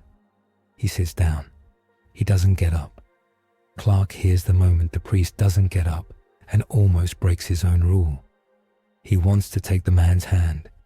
He wants to say words he can't afford to be heard saying in a city that makes words into weapons. He keeps moving. He hates himself a little. He survives that too. Temptation doesn't leave with the shard. It reorganizes. Word bearers begin dropping pamphlets made of skin that tell a story about a bat who unfolded the city's guns and pointed them down. Bruce picks one up and burns it. It keeps reading itself while it burns. He memorizes the font and the spacing as if they were fingerprints. He starts a list of presses. A group of citizens approach Clark with candles and ropes. They want to tie the candles to his cape. Protection. They want to make him into a processional. He shakes his head, gentle. Keep your candles, he says. Light the way for each other. They look wounded. He wants to forgive them for needing him to be a totem. He does. Holt watches her two miracles bleed and does what leaders do when they are out of clean choices. She calls for help. It arrives with gold. The sky splits along a diagonal that isn't a fissure. It is a gate with a name. A teleport bloom that does not taste of warp. Weave light and contrition. 5 figures appear on the macro battery deck, where Bruce once sinned with permission. Their armor is gold like history, wearing a body. Their spears hum like promises kept. The air stills out of respect. A custodian removes his helm. His face is carved out of the same stone the Imperium uses for statues that outlast memory. He speaks as if invariants were words. Prefect Luthvir, Legio Custodes, he says. By order of the Emperor's chosen, you are summoned. Holt bows, because this is one of the few times a bow is not a performance. Vane salutes because he refuses to kneel. Bruce does neither because his etiquette tree has no branch for this. Clark stands with his hands open, because that is what he does when he is more weapon than man, and wants to remind everyone otherwise. Fire's gaze moves like a surveyor's tool doing work. He sees the brand on Clark's chest. He sees the oil on Bruce's hands. He sees Holt's seal and all the places it has been scraped. Your presence is required on Terra, he says, as if he were inviting them to court and they were dressed for it. Holt's voice has 2 edges, one public, one not. Under whose writ? By mandate of the Senatorum Imperialis, Ver says. By command of the High Lords. By the will of the throne that is not spoken, but is heard. Vane grinds his teeth. You're taking them now. We are not done dying. Veer inclines his head a fraction. We will not leave your hive unguarded, he says. 2 sisters of silence step out from behind gold, like absence in bright noon. The air wrinkles. Their presence turns whisper to wind. Null maidens will damp the enemy's song. My spears will bleed in your streets. The summons stands. Holt weighs authority against utility. The scales break in the same place. She nods. Then I will escort them, she says. I will not send them to your masters uncontexted. Accepted, Vire says. He looks at Bruce. Engineer, your methods offend our machines. They also worked. Bring your sins. Bring your schematics. He looks at Clark. There is no smile. There is a recognition that isn't warmth. You carry a price on your symbol, he says. Bring it. It will be weighed. Clark glances at Holt. She gives him nothing but a nod that says everything she won't in front of gold. He looks at the city. People look back as if the air will take his shape with him. We'll return, he says. And it sounds like a promise a man can keep because he has kept worse in harder places. Vire's chin moves a millimeter. Approval. If you are sanctioned, he says. If not, you will be removed. We don't do removed, Bruce says, almost smiling. His shoulder twitches. He hides it by adjusting his cape. The sacred intervention is not a battle rescue. It is a summons with guards. It says the stakes are not local. It says the story has moved above their heads. It hands them a new kind of time. Holt makes arrangements in a list that could be an oath. She deputizes the Sisterhood's Verena Solis as her proxy. She signs Vane's authority with her seal and a thumbprint of blood. She speaks into the Navy Vox with Commodore Vaughan and sets windows for lances that will keep the fisher leashed while she is gone. She confesses nothing and forgives less. Bruce writes 3 lines on a metal scrap and hands it to Vane.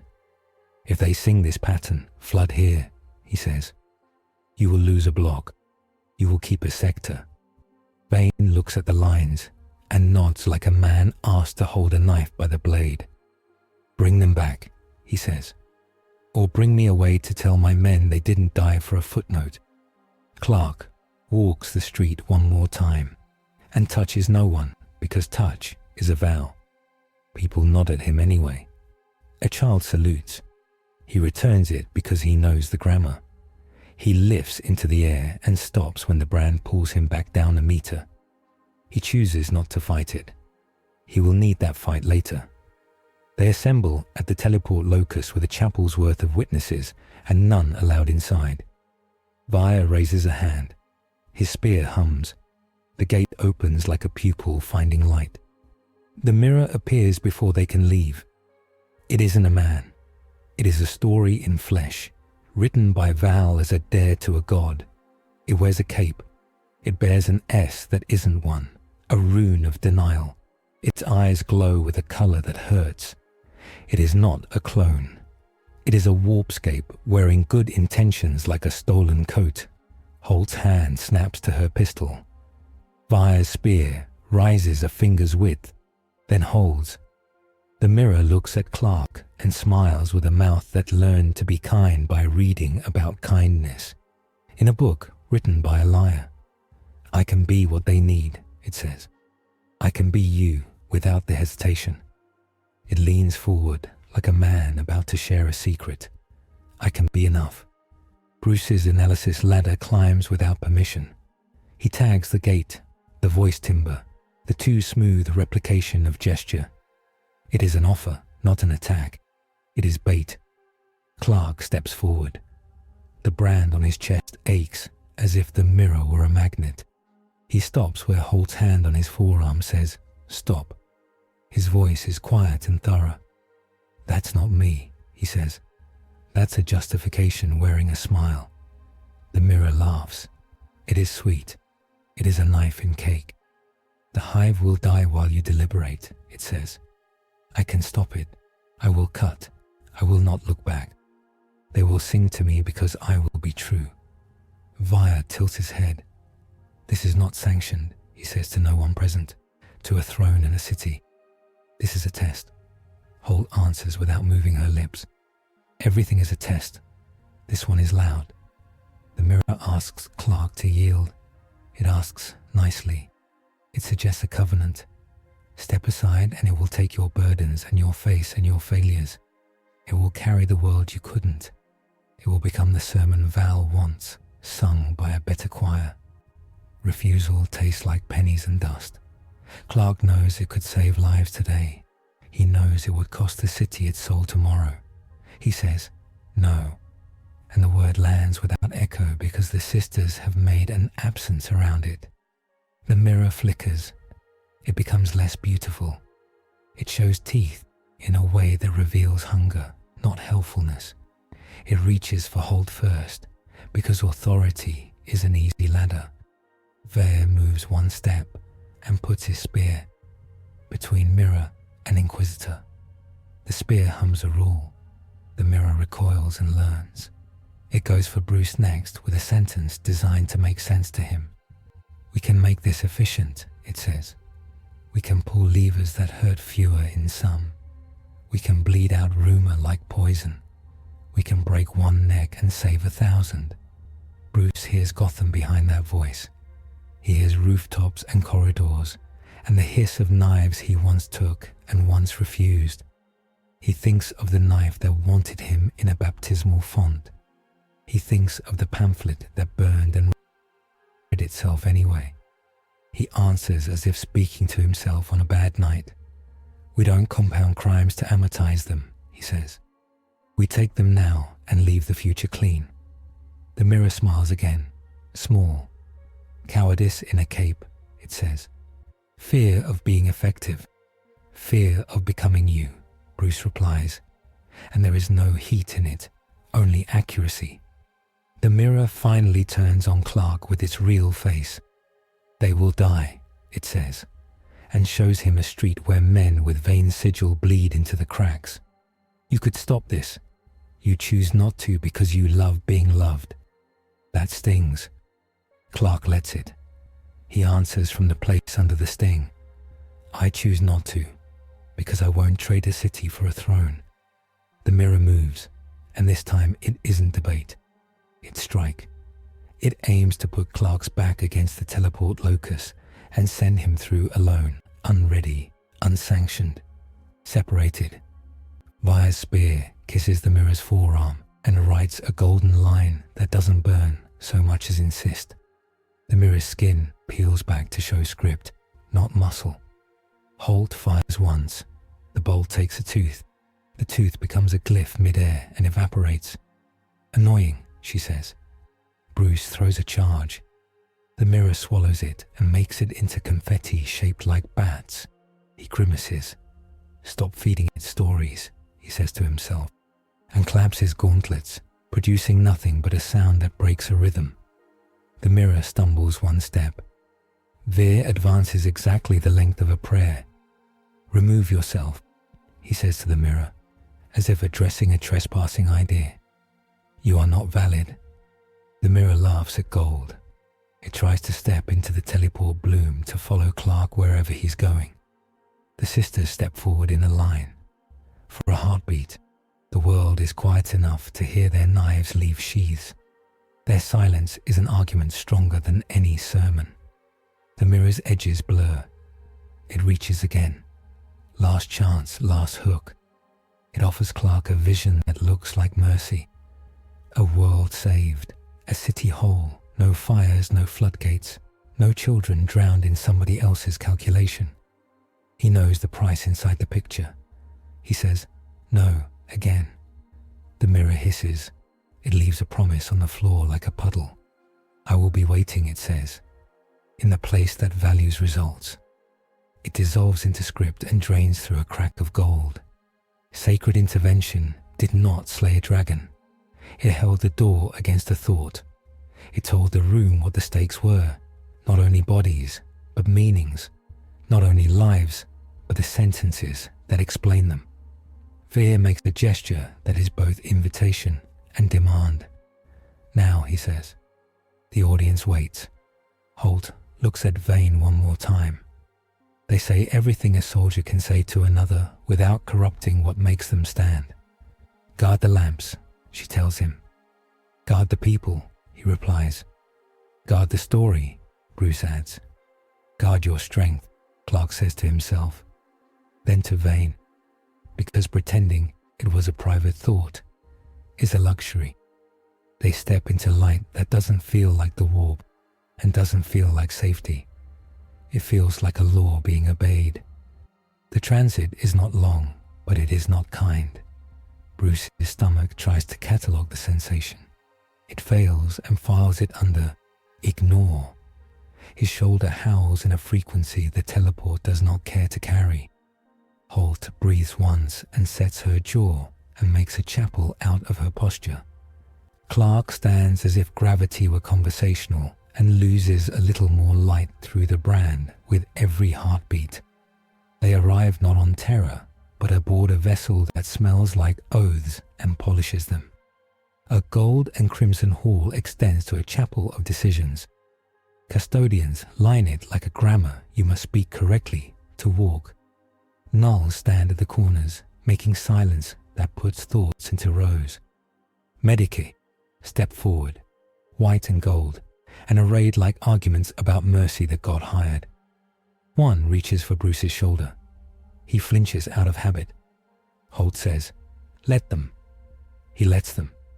The Medici do not ask for permission so much as remove the option to refuse pain relief. They keep his cape on because dignity is a brace. Clark declines at first. The brand itches in a way that suggests attention is food. A null looks at his chest and the itch quiets, then protests in a different key. Clark allows one scan. The screen shows nothing useful. It shows absence in the shape of an S. They move to a chamber where Veer insists on a pause. We speak before we are judged, he says. You will understand the terms. Holt briefs them on the voyage as if she were still in a ruin with a map. "We will translate to Terra with a choir that does not ask favors from the warp," she says. "We will be met on the plateau of petitioners by a line of oaths. You will not speak unless addressed. You will not promise anything. You will listen to what is asked and to what is not." Bruce nods. He can perform silence with precision. He spends the calm cutting his shoulder stitches with his mind and retying them with a Medicae's help. He spends the rest listing questions he will never get to ask. Clark sits with his hands open and his eyes closed and learns the sound of gold humming around him. He feels small. He is grateful for it. He is afraid of being grateful. The ship thrums. The choir engages. The stars rearrange into a straight line that doesn't exist. Holt closes her eyes and sees a golden skull in the dark that looks back at her without eyes. It doesn't speak. It never needs to. She bows her head as far as she can, without breaking anything. She raises it again. The aftertaste of the summons lingers in the hive. Vane stands on a barricade, looks at the fissure, and hears nothing he believes. Verena Salas wipes soot from her blade and checks the lamp grid chant, because she refuses to let prayer become a knife again. Commodore Vaughan orders a lance across a private viewing of a saint and informs nobody. Dark Apostle Val smiles at a mirror he made and whispers a revision. Holt opens her eyes to the ship's chapel again and meets Veer's gaze. If they refuse them, she says simply, meaning the High Lords, meaning the throne, I will take them back anyway. You may try, Veer answers, and there is a line of respect in it as thin as a saint's halo in a cheap painting. You will probably succeed, he adds after a breath, which is as close as a custodian gets to kindness. Bruce looks at the floor. Someone made it to last through centuries of boots. He wonders who. He wonders how many souls left the pattern of their choices here. He thinks about the pamphlet that wouldn't stop reading. He pulls a strip of it from his belt, the only piece that didn't burn, and clamps it in a sterile bag.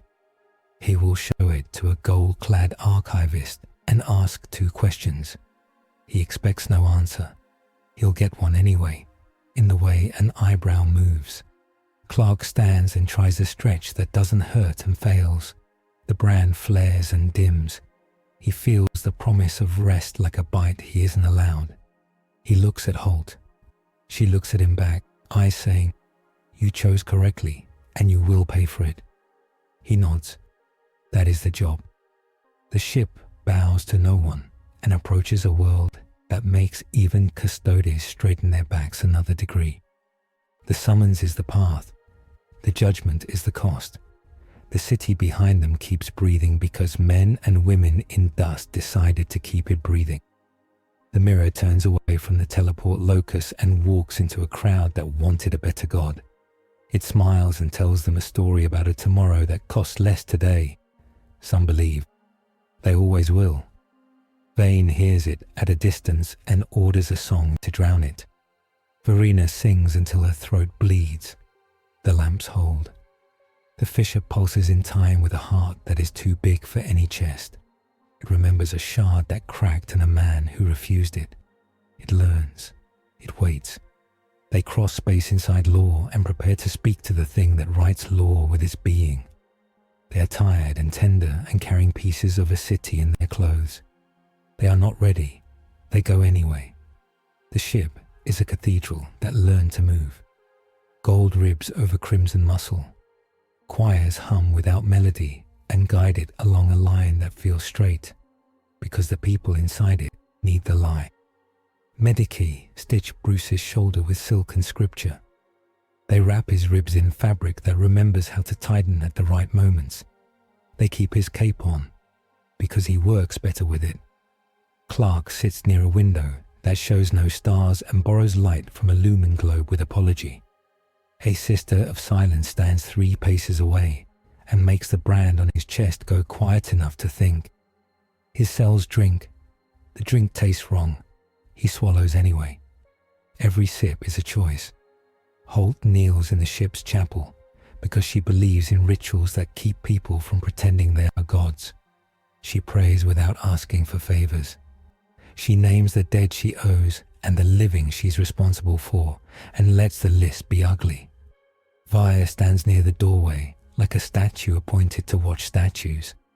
They speak in a side chamber with bandages and oil in the air. Your city will hold, Vir says without promise, and almost without judgment. You left it stronger than you found it. Because we made it choose, Holt answers. Choice hurts. Choosing wrong hurts more. Orders make it easier, Vir offers, as if testing a bridge. Orders, she says, give you a path to forgive yourself later. Sometimes they are also right. Bruce flexes his hand and counts what still works. He tests the range of motion his shoulder will allow. He files the ache under carry. Dogma kept their macro guns pointed up, he says. If we had had an hour less, your orders would have saved lives and killed a city. Vir doesn't bristle. Gold learns to be impermeable and permeable at once. Iron doesn't last on Terra. Dogma keeps the wall standing, he replies. Men break before stone. Oaths make men behave like stone. Clark watches their words find their place. And mercy keeps us from becoming the walls, he adds. I've seen cities built of nothing else. They don't last. The ship keeps humming. A Medicaid takes a blood sample from Clark and whispers an apology for the sacrilege, as if anyone here were innocent. The sister's silence is a calm pressure on the injuries no scan can see. Holt thanks her with a glance. The sister blinks as if it matters and returns to guarding a man who could tear the ship apart and instead hold still. They pass a chapel where a custodian holds watch over a reliquary shaped like a question. Bruce slows.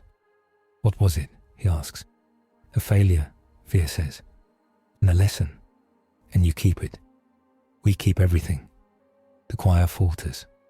It is small at first, like a cough suppressed by discipline. Then the pitch bends. The line of knot star outside the window wavers, and a layer of air peels away like a skin that decided it had enough. Nulls tighten the ring. Their silence deepens. The choir corrects itself with pain. Holt looks at Vir with a question she doesn't need to say. He answers by moving faster than his gold should allow. Interference, he says. Not warp. Refusal. The ship's oath logic stiffens. Runes that never glowed begin to. The choir's hum becomes a litany of denial addressed to something with a shape just beyond the length of language. Bruce feels text in the air change. He tastes rust on his tongue without blood. The corridor ahead writes itself wrong. It is still metal, still gold. It looks like an argument made physical. An arch that won't fit its keystone. A step that is half an inch taller than it should be. A line of light that pretends to be continuous and isn't.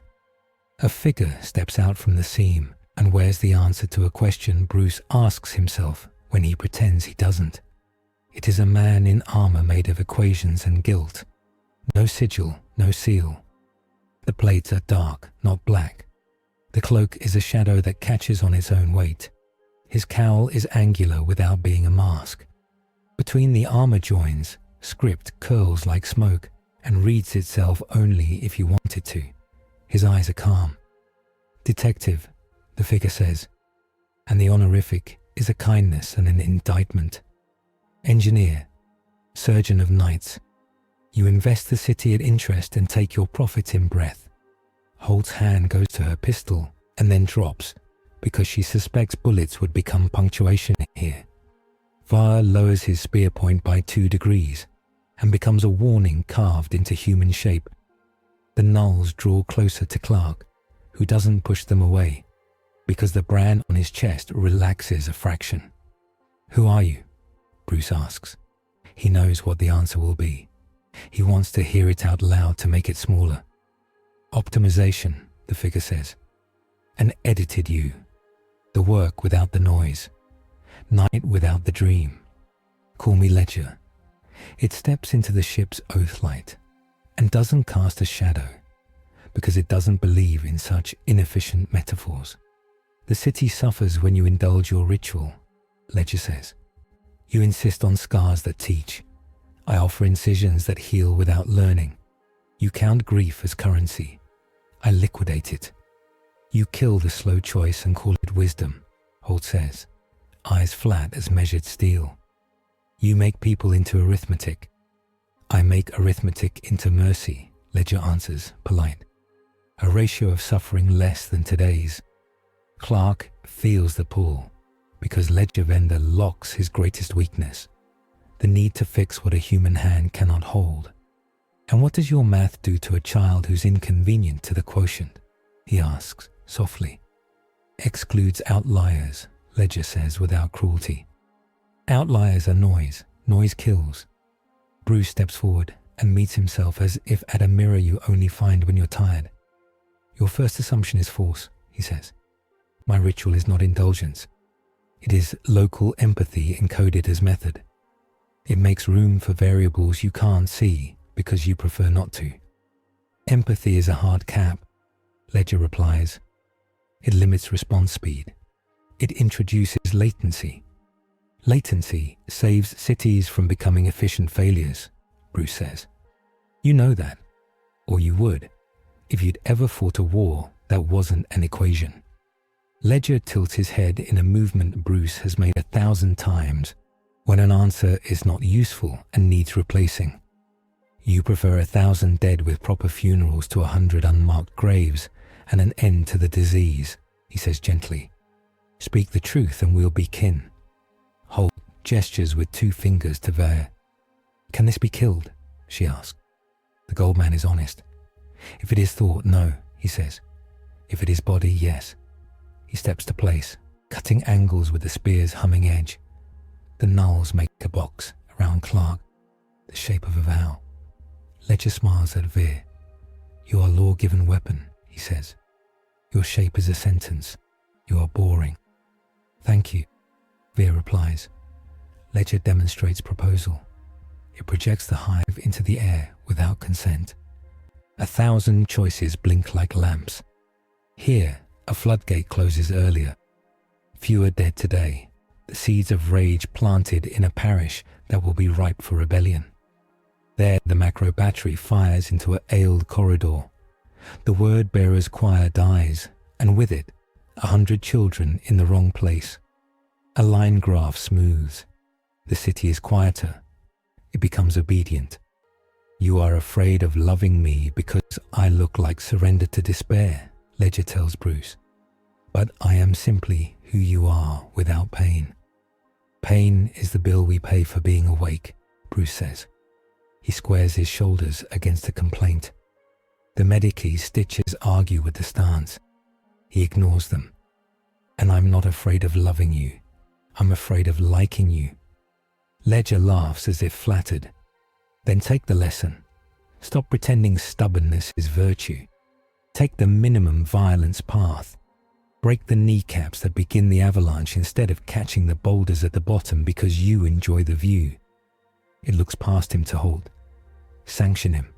Make him useful. Remove his governor. Holt's jaw tightens the way that keeps her from putting a bullet into an idea because there are only so many bullets. I sanction the living under my vow, she says. I don't sanction a void that uses his face to sell me speed. Ledger doesn't bother with Clark again. It knows how to move a conscience with quicker tools than kindness. It shows Bruce 30 streets. He will never save if he keeps his hands clean. It shows Holt 10 laws that will kill if left intact. It shows Veer a palace without dust, where gold never chips and men are interchangeable. It's very proud of its architecture. Vire's spear lifts another inch. Enough, he says. You are not guessed. Ledger moves and the corridor narrows. It reaches for the ship's oath logic with something like fingers and begins to write. The gold resists but needs a verb to obey, and Ledger supplies one. Optimize. The floor tilts toward the theater it prefers, procedures that remove people from equations. A medicite tray slides into an unnecessary conclusion. The clash is clean. It has to be. Ledger is fast and precise and doesn't overextend. Bruce meets it with wrong steps at right moments. You can't compute a man who pulls the bad lever early to make you miss the good one. Via cuts invisible lines. A null steps across the current and makes Ledger micro-stutter. Holt fires a bolt at a joint that becomes a sentence. The bolt unsays it. Ledger pushes an offer into Bruce's auditory cortex. Take this key. Lock your city at night. Nobody dies in ways you didn't budget. Your friend stops bleeding in places you can't see. The brand on his chest becomes decoration instead of target. The city becomes a ledger that always balances. Bruce catches the key mentally and hangs it on a nail in his head, where he keeps trophies he never touches. No, he says, and the word is a shrug, not a shout. Ledger pushes a different offer into Holt's moral center. Cease worrying about precedent. Appoint ordained monsters. Get results you can report with dry hands. Sleep. She blinks slowly and thinks of a girl with a rope around her wrist in a flooded corridor, pulled out by a stranger in a cape who smelled like ash and light. No, she says through her teeth. Clark stands in silence ecstatic and makes space for the others to do their work by being proof that restraint lives longer than fury. He wants to break Ledger and knows that breaking Ledger is how Ledger wins. He opens one hand. He closes it around nothing. The brand dims a shade. Divinity declines to be dramatic about it. It doesn't arrive with trumpets. It arrives as a pressure differential in the soul. A feather of light drifts down the corridor. Not a literal feather. It's the idea of a thing that used to fly and now serves something larger by being stationary and burning. The Astronomican's pulse thickens for one beat, the way a heart catches and aligns. Every skull in the ship bows a fraction without moving. Ledger looks up at the pressure and cannot compute it into a useful number. It frowns. Via whispers two words without moving his mouth. The throne. Holt hears them anyway. Clark feels heat on his face without source and remembers a Kansas noon and a dead world's red sun together without pain. The light touches Ledger like a statement that requires no reply. Its armor scripts flicker and lose syllables. Its cape forgets to hang. Its eyes stay calm because it can compute that calm is useful here. It takes a step back that it frames as tactical rather than retreat. It leaves a promise. When you are measured, it says to Bruce, I will be the tool they hand you. To Holt, you will ask for me. To Clark, you will thank me. It withdraws by becoming background. The corridor fits itself again. The seam knits. The choir finds its pitch and holds it without breaking. The nulls relax 1 degree. Via lowers his spear. Holt holsters her pistol and hates the way her hand keeps wanting to check it every 12 seconds. Reach the throne, a voice says. It is not speech. It is instruction. It is also permission. They bow to a thing that doesn't ask for bows because it has better uses for posture. The ship rolls slightly, as if to shake off the last static from Ledger's offer. The medici mutter relief. The Sister of Silence smiles microscopically. Clark sees it and feels better. The rest of the voyage becomes a ritual to regulate heartbeats. They eat without appetite. They sleep in shifts. Fire demonstrates a breathing exercise that helps men not panic when the walls decide to be closer. Bruce learns it and uses it on his shoulder. Holt doesn't sleep so much as go blank on command for 10-minute intervals and call that enough. Clark makes a game of catching seconds of light in his mouth like raindrops under eaves, swallowing them like secrets he can't keep from himself forever. Terra arrives like a sunrise that never learns how to set. The window becomes a frame for a world that is less a planet than a cathedral worn into a sphere. The Himalayas rise like a knuckled fist around a fortress you can see from orbit because it wants to be seen. The palace is not a building. It is a continent of stone and gold and intention.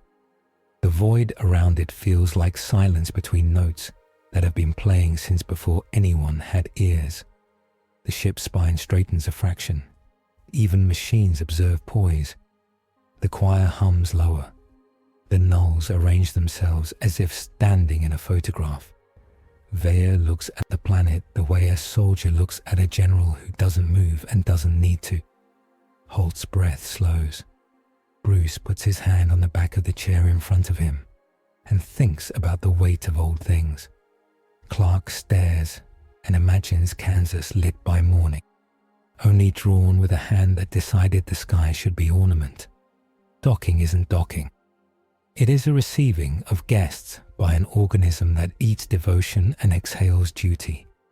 They disembark onto a plate of stone polished by 1,000,000 feet and prayer. The sky is a gold vault pretending to be air. Banners move as if wind were a liturgy. The crowd is curated. Priests, functionaries, officers, some with eyes like knives, some with eyes like bowls. They do not travel alone. Custodians walk like punctuation at a funeral. Sisters of silence bracket them with negative space. A procession of choir boys that are men with scars sing a line that keeps men from thinking about how small they are. Servo skulls bear relics that are actually codes. A giant door waits at the end of a courtyard that would hold a hive spire and calls itself the Eternity Gate because it has earned the right to use big titles. Vaya murmurs without moving his lips. "Do not speak unless you must," he says. "Do not look away when it hurts to look." Holt inclines her head a millimeter. "Do not insult my faith," she says, meaning the city, meaning her job, meaning the God she argues with. Vaya's mouth twitches in something like agreement. Bruce nods like a man who has been inside 100 power structures and knows that surviving them means not pretending otherwise. Clark sets his shoulders because he knows the gravity of a throne room doesn't change physics and changes everything. They cross a plaza where a mosaic shows a man burning and not dying. They pass a reliquary where a sword that cut a demon is now a symbol that cuts the men who look at it wrong. Holt breathes in incense and schedules. Bruce breathes in oil and permanence. Clark tastes sunlight filtered through dust and politics and pretends it's enough. The gate opens, not by pistons, by permission. Inside, the palace is a geometry made of decisions stacked on decisions. Halls long enough to wear out 10 boots. Statues that accuse and comfort. Chapels where one candle keeps the whole from becoming ego. Rooms you don't enter unless your vows are heavier than your name. They are led not into a crowd but into a silence. A chamber wide enough to hold a habit. A ceiling that is more metaphor than architecture. At its far end a shape that is a man and a machine and a law. Gold that isn't flashy. Light that doesn't shine so much as saturate. The golden throne is a wound the Imperium chose to make bearable. The supreme authority does not speak. Language would be concession. They stop a respectful distance from a thing that keeps a species pointed in one direction. The air tastes like old paper and atonement. The sister's silence blooms to fill gaps words might try to sneak through. Vaya goes to one knee because he can. Holt bows her head because she must not kneel where she stands as judge, but she will not disrespect the source of her writ. Bruce straightens his spine. Clark breathes. The voice isn't a voice. It is a weight rearranging their sentences into better ones. It lifts Holt's work and turns it toward her so she can see where it will end if she lets it. It shows an inquisitor's face, becoming a doctrine that eats cities because it is easier than saving them. It shows a street where a woman thanks God that someone did the cruel thing. It asks nothing. It offers. The offer is responsibility with no end date. It shows Bruce contingencies hardening into policy. It shows a macro battery that knows his voice and fires at the right walls until walls are all that's left. It shows a ledger with names. The ink never dries. It doesn't judge. It observes. It waits to see whether he prefers clean lines to messy lives. It shows Clark a symbol used properly and badly. It shows him caves where men draw his cape on stone and forget to feed their children. It shows him a city where he saved too many loudly and taught bad men the rhythm of his breath. It shows him another where saving loudly taught good men to stand because stories do that too. It does not tell him which is better. He already knows. That's the problem. Vire's hand tightens on his spear and relaxes. He watches as if for proof that his service matters. He gets it. He stands in a room where duty isn't romantic. Holt is grateful for the lack of romance. She distrusts it the way she distrusts pretty lies in ugly places. The Emperor gives nothing so small as a verdict. He gives context. Images stack without crushing. A hive malaise spread by sermons weaponized. A Noctilith crown cut becomes 3 smaller crowns growing in shadows.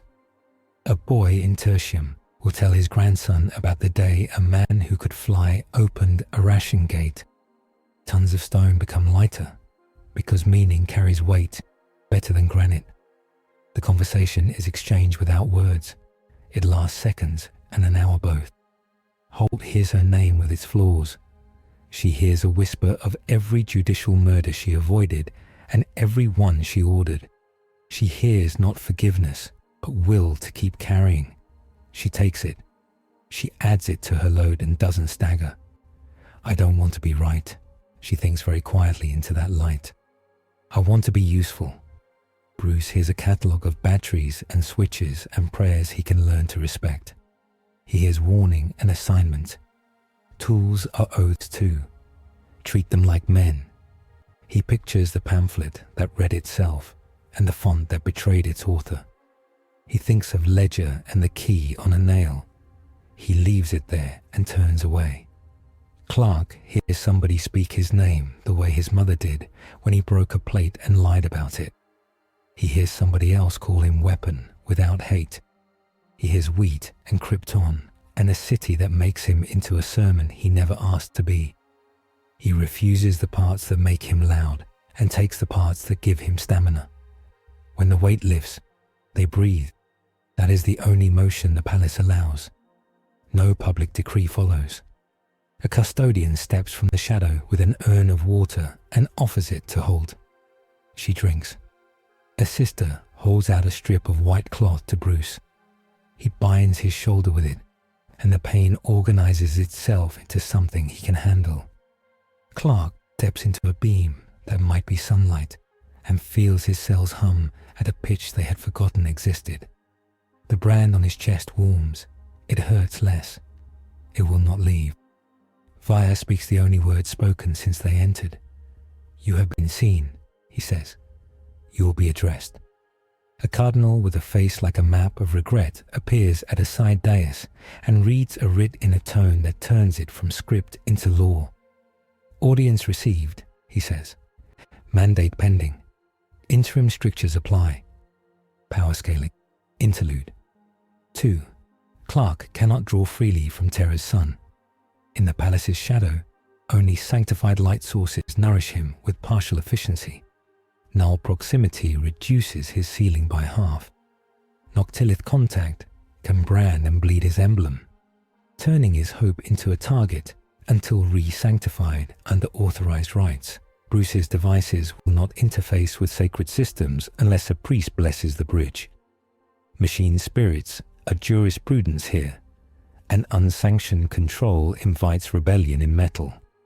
Downward macro interdiction remains possible only under Inquisitorial seal and custodian oversight, with lamp grid counter hymns required to prevent feedback into the faithful. The gate binder is dead. Any future breach work must be done through sanctioned mechanisms that will take their cut in coin and conscience. They are dismissed without being dismissed. The palace opens a corridor to a medici sanctum where gold meets linen. Veer guides without herding.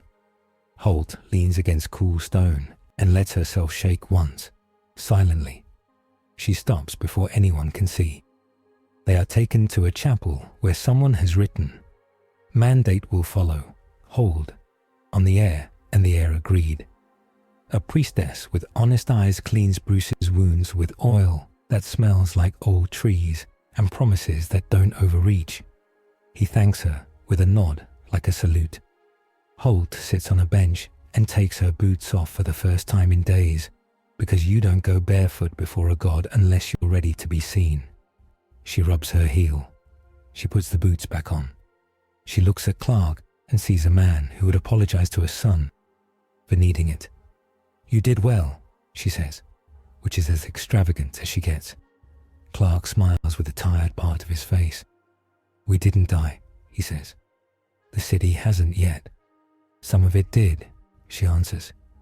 "We will carry that. Then we will go back." Bruce flexes his hand and looks at the white strip now wrapped around his shoulder. Blood is coming through in one small flower of red. He tugs the knot tight. "You'll have rules for us," he says. "We'll need them." "Yes," Holt says. "Or we'll invent them. I prefer not to invent around you." The door opens without sound. A woman in a habit that looks like law had a child with armor stands in the threshold. She bears a seal that is older than some planets and weightier than most oaths. Her eyes are very tired. "Inquisitor Holt," she says. "Prefect Veer. Outsiders." "We are preparing to be insiders," Holt says. The woman's mouth slips toward a smile and takes it back, but leaves the reference for later. "You are summoned for mandate." Clark stands. Bruce stands more slowly. Veer stands like a statue that noticed a new horizon. Holt walks as if she expected the call exactly now, because she did. You don't survive this job by failing to predict when your betters want to make you official. They are led into a smaller hall off a larger one where gold bends down to let mortals think they matter. A table waits with 3 signatures already on a scroll. Holt reads them as a reflex. Master of the Administratum, Fabricator General's Proxy, Grand Master of Assassins.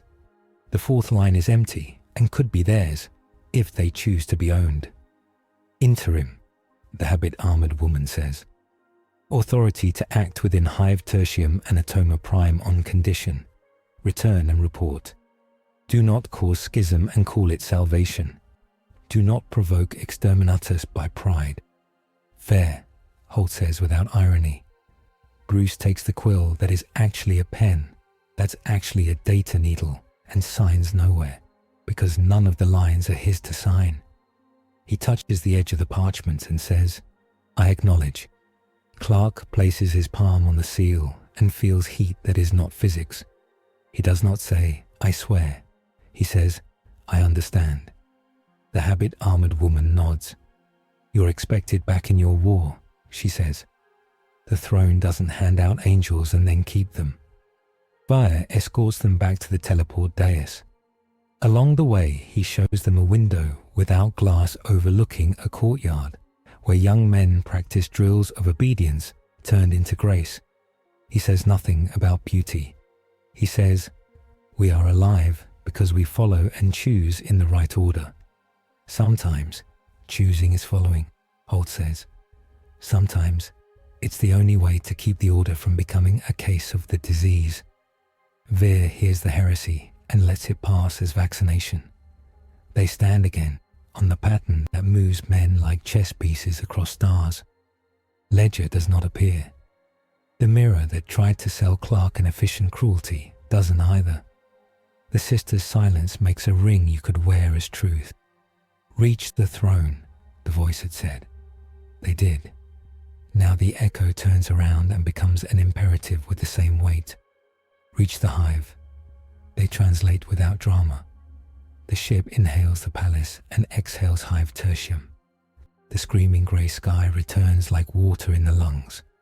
Air tastes like coins again, Sirens wear themselves hoarse. The fissure is a narrow mouth with patience.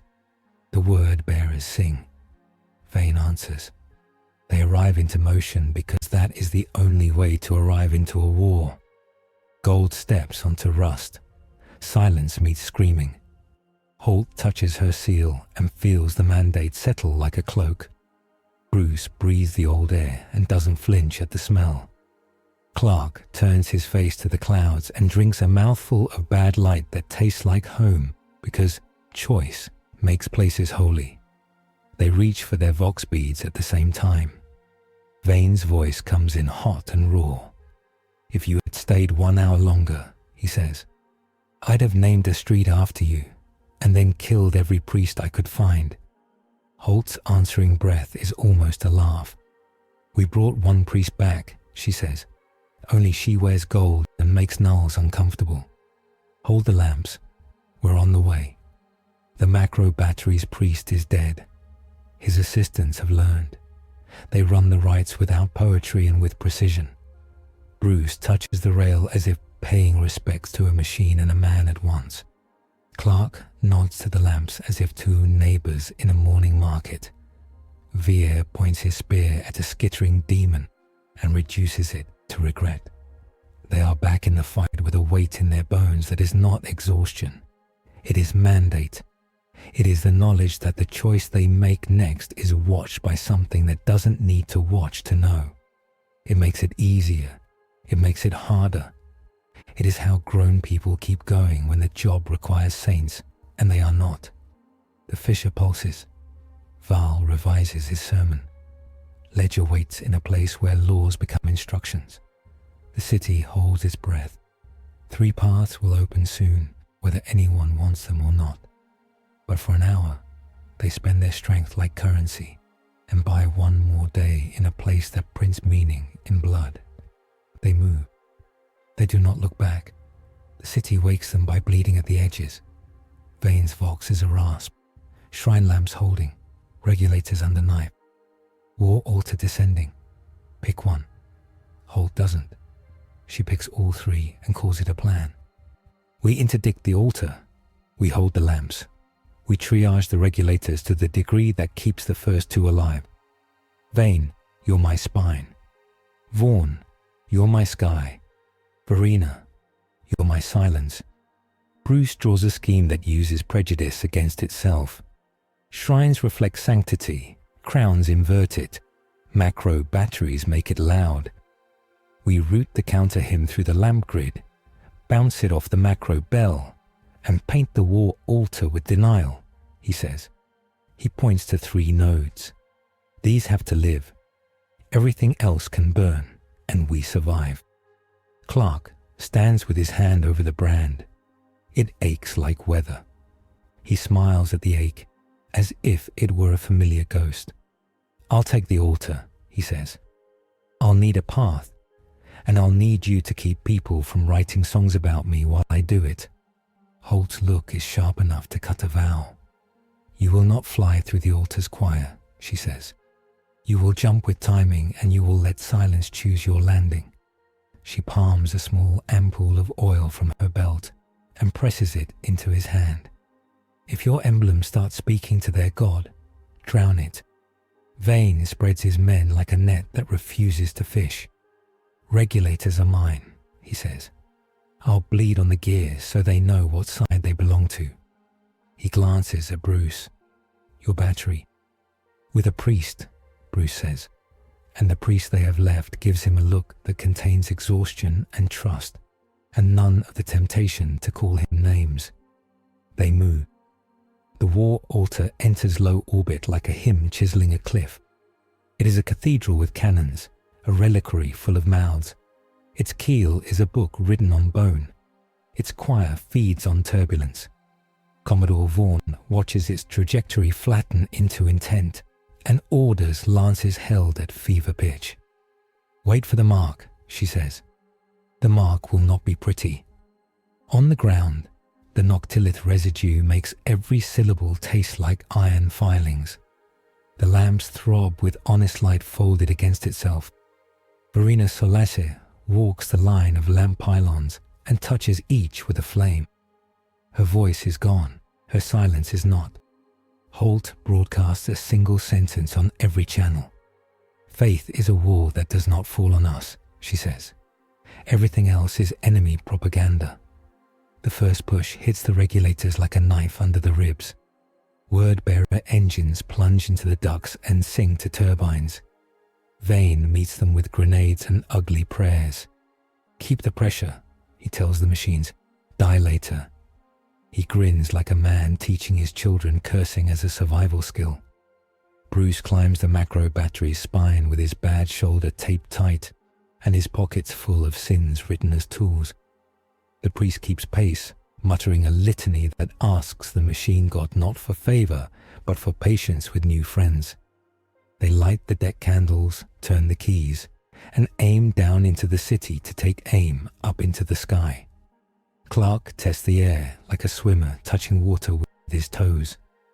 The war altar's song drags at him. The brand twinges.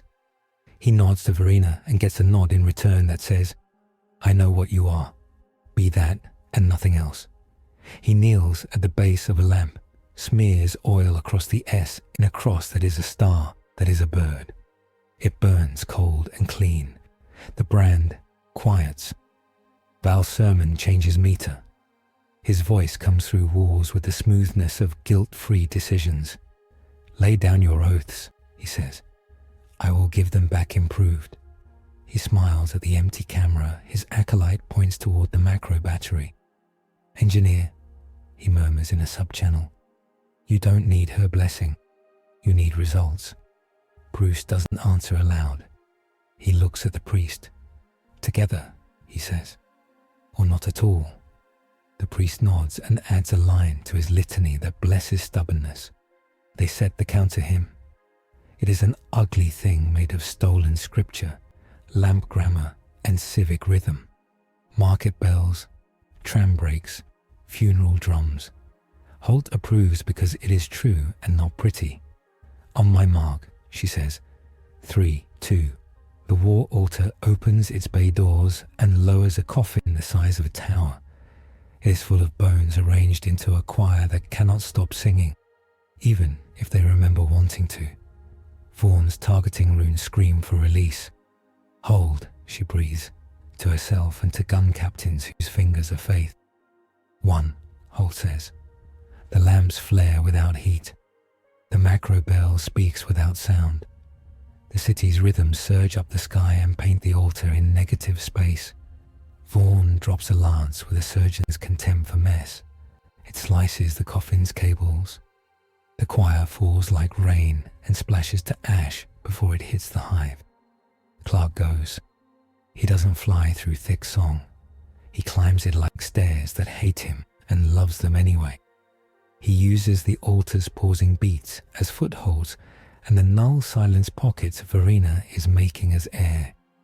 He hits the altar's hull with his shoulder and breaks a line of script that thought he was invulnerable. The brand sizzles. He forces his hand still and rips. The altar bleeds faith as pressure. It sprays blue fire that isn't. Clark takes a line of it across his ribs and adjusts, learning its temperature without feeling it. He follows the pain to the heart.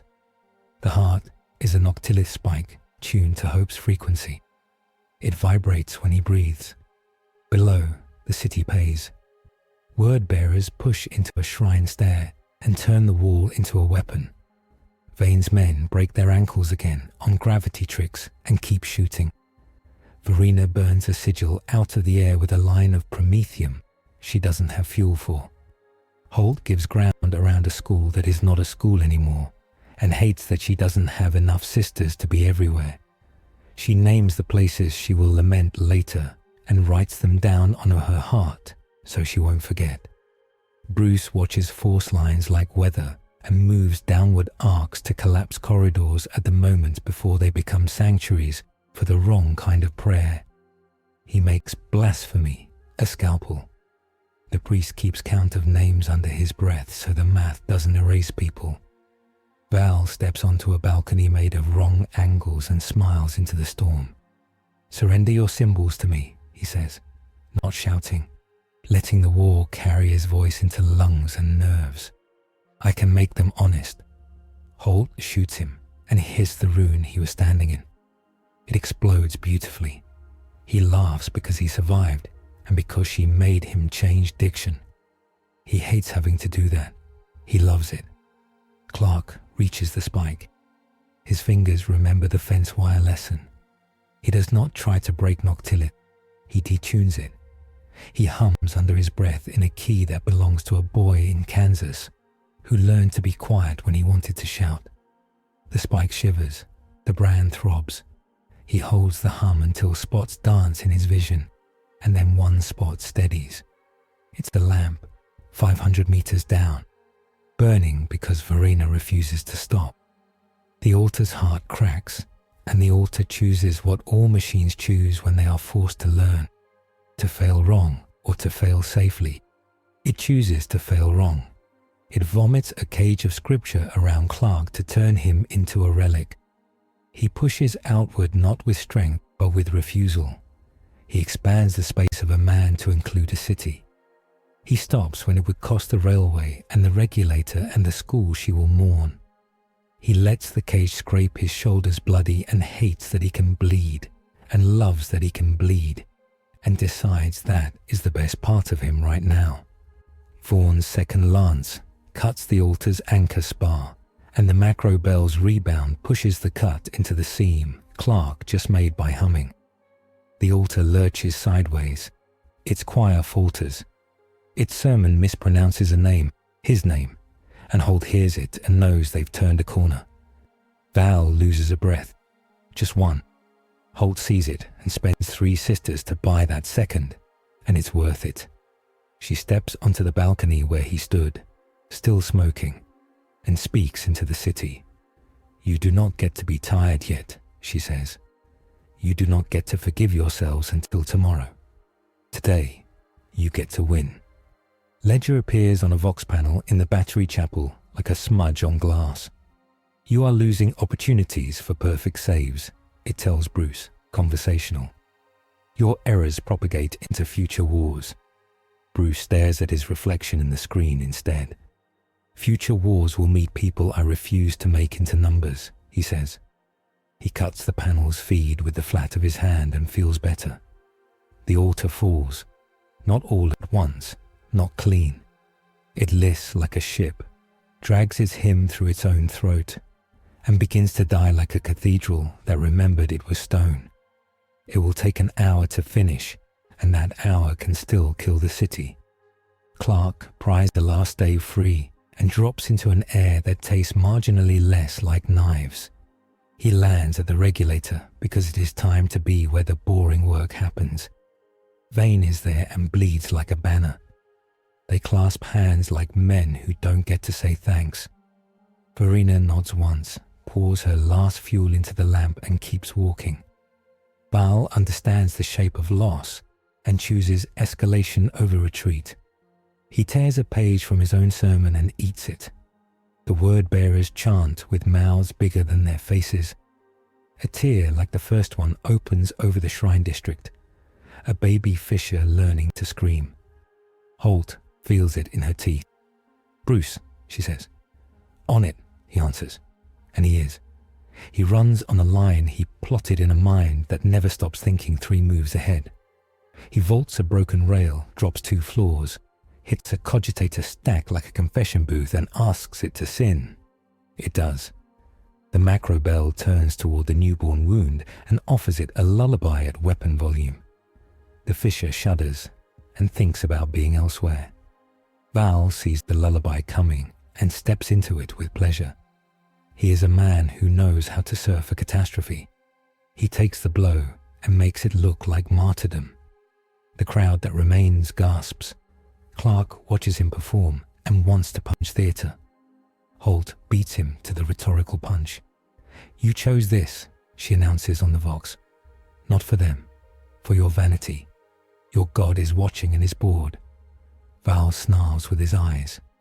He flings a crozius of words at Holt's throat. The bolt glances off a silence that isn't Verena's. A custodian stands at the street's mouth like a period at the end of a sentence that will not be turned into a question. Via spear hums an unkindness. Val withdraws half a pace. He looks at Clark as if making a note. The fight turns from grand to granular, because that's how wars are won. Drain valves that should have failed after 10 minutes hold for 12. Macro arcs that should have hit friend hit nobody, because Bruce's math got lucky with hard work. Men put sandbags in the right place for the wrong reason and the right outcome. Women carry water without prayers and are therefore answered.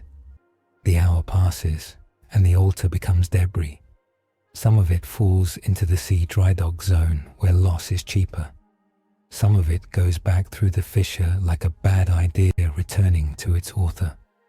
The sky stops being a sermon and goes back to being weather. They hold. The city doesn't cheer, it breathes. Holt tastes copper and wax and gets on a crate she didn't earn and uses the cost she didn't pay to buy the quiet she needs. Listen, she says. The city does, because it hasn't unlearned how. We get judged later, we get clean later. Right now, we are allowed to be alive.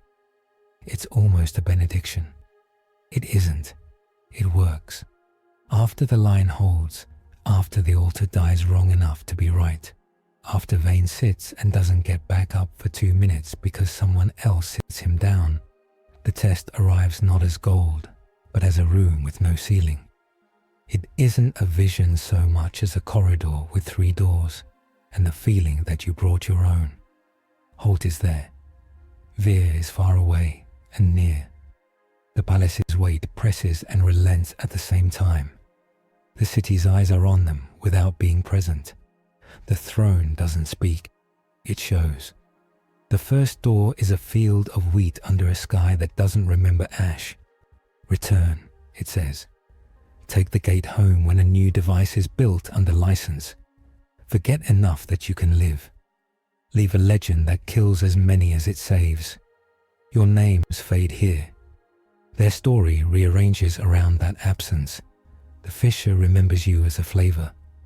Clark's heart turns toward the wheat. He owns that turn and hates it and blesses it. Bruce looks at him and sees a farm boy mourning.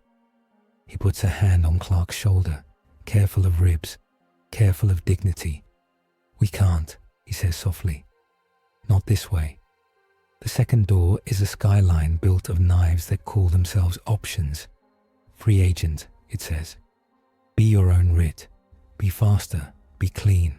Cross inquisitors. Break governors. Save thousands early. Set 10,000 to die in the schisms later. The Ordos will consume you as a case study. Ledger will wear you like a glove. Bruce looks too long. The math is so very good here. He sees nights without funerals, just reports. He sees macro bells that answer to his voice. He sees Gotham saved the first time with fewer scars. He swallows the lie that tastes like victory. It would work, he tells Holt. For a year, she says. Then we would kill you and use your death to justify worse. The third door is a cathedral with a desk in the nave. Sanctioned servant, it says. Accept writ, accept limits, accept oversight and the insult of being told no. When you are sure you are right, save the most in the longest run. Lose the chance to be adored, keep the chance to be useful. Clark breathes out and the brand warms in a way that feels like alignment. He looks at Holt. She doesn't nod. She does not push. She simply stands in a way that says, I will be here to hold you to the best of yourself. Bruce stares at the desk and sees himself writing reports, pleading for downward arcs, arguing for counter hymns, being right and being overruled and living with it. He sees Ledger waiting with a smile in a side drawer. He feels tired and honest. They choose. They do not vote. They do not make speeches. Clark says, we will stay, in a voice that doesn't ask for a parade. Bruce adds, we will be answerable, in a voice that doesn't seek absolution. The room that isn't a room seals the choice with ritual that is not symbolic. Verena steps out of a lamplit corner with oil on her fingers and presses her thumb to the S. The brand drinks the touch and stops being a wound. It becomes a line of gold through red, an Aquila feather traced across the shield, a promise that his symbol is now tied to a sovereign mercy that can veto him. He welcomes it as a weight and a brace. The priest binds Bruce's forearm with a strip cut from a banner that once hung over a battery that fired only up. The cloth is white-stained grey. A small hexagram glows beneath it. Not sorcery, but pattern consecrated by use. You do not override without accompaniment, the priest says, and it is law and affection both. The knot holds. Boundaries become clauses, and they say them aloud so the city can hear and the enemy can plan against them. Holt reads from the writ with the voice of a woman building a bridge one sentence at a time. Downward macro fire only under Inquisitorial seal and custodian oversight. Lamp grid counter hymns shall be crafted by paired hands, priest and engineer, so no one man's cleverness becomes doctrine. No pacts with enemy sacraments, no vows on open channel that cannot be kept without borrowing from tomorrow's children. Mercy is default. Mercy yields only when continued mercy kills more within the weak than restraint does now. Bruce adds his own clause quietly. I will not teach your city to love my methods more than its saints, he says. I will ask blessing when I can. I will break when I must, and I will bind what I break if I live. Clark adds his. I will not be a totem, he says. I will not let anyone tie candles to my cape. I will carry children and engines and oaths, and when a place must burn to save 10, I will let Holt order me away from the flames and not make her the villain alone. Vire stands behind them like a statute of enforcement. Boundaries recorded, he says. Sanction granted. Violation will be answered. Holt accepts them, not with a hug but with a nod that is more intimate. You are my responsibility, she says. I accept you. It is a promise. It is a threat. It is home. The battle is not over because choices do not end wars. They organize them. Val has one last revision in him.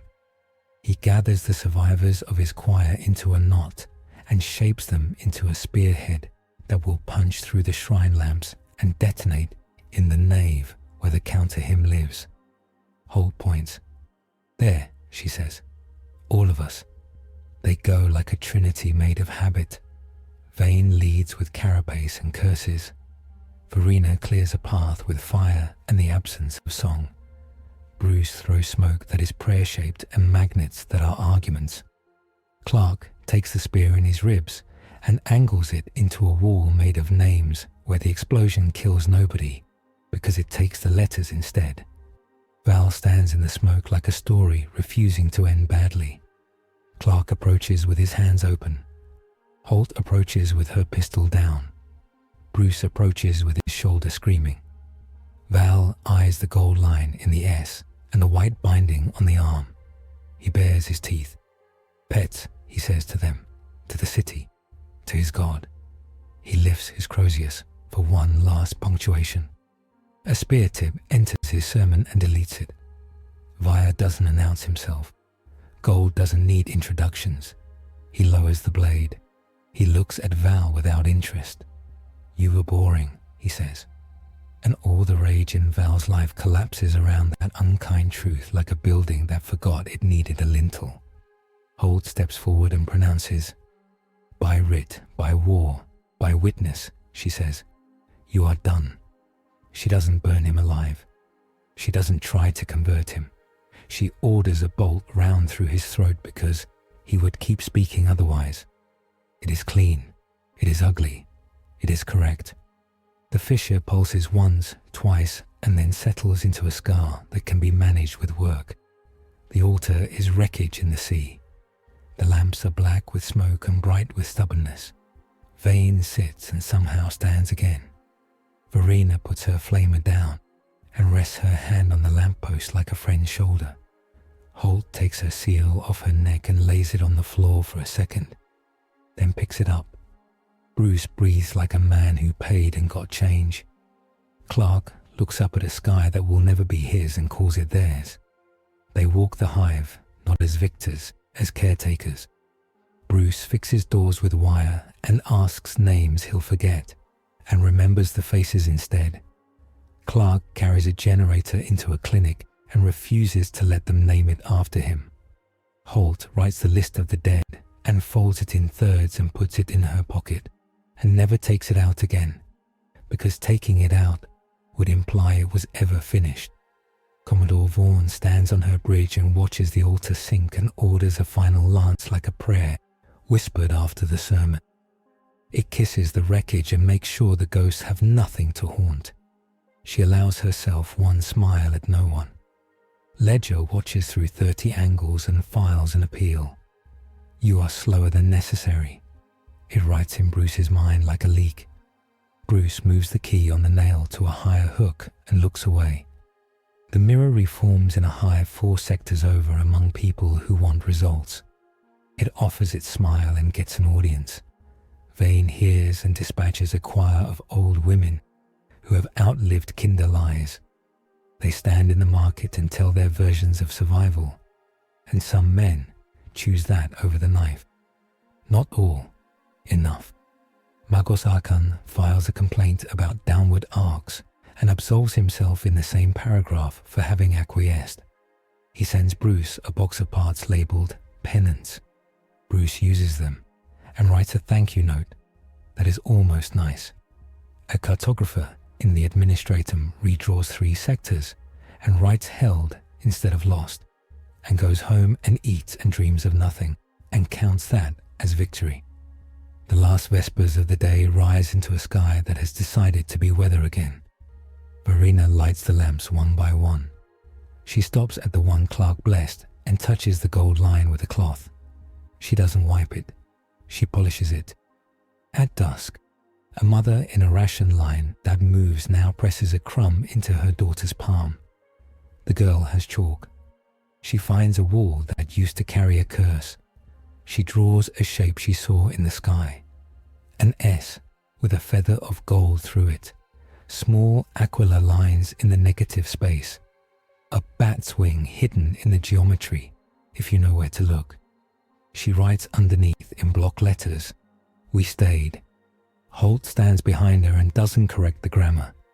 She puts her hand on the wall and feels the hive's pulse. She breathes a prayer without asking for anything and means it. Bruce cleans his gauntlets in a basin that once held holy water and now holds solvents. He wraps his forearm with the white cloth again and ties it better. He sets his cowl down and looks at his own face, then at the wall with the chalk drawing. He nods to both. Clark climbs the one stair that still wants him to trip and doesn't, and laughs softly at himself. He looks at the lamps and knows he will always be hungry here and chooses hunger over home. He places the ampoule Holt gave him on a shelf in the shrine, emptied, and touches the gold line across the S with 2 fingers. He doesn't pray to be forgiven for staying. He prays to be useful. Vaya writes a sentence in a report that will be read by men who confuse blood with ink. Sanction granted. Performance acceptable. Potential high. Boundaries respected under fire.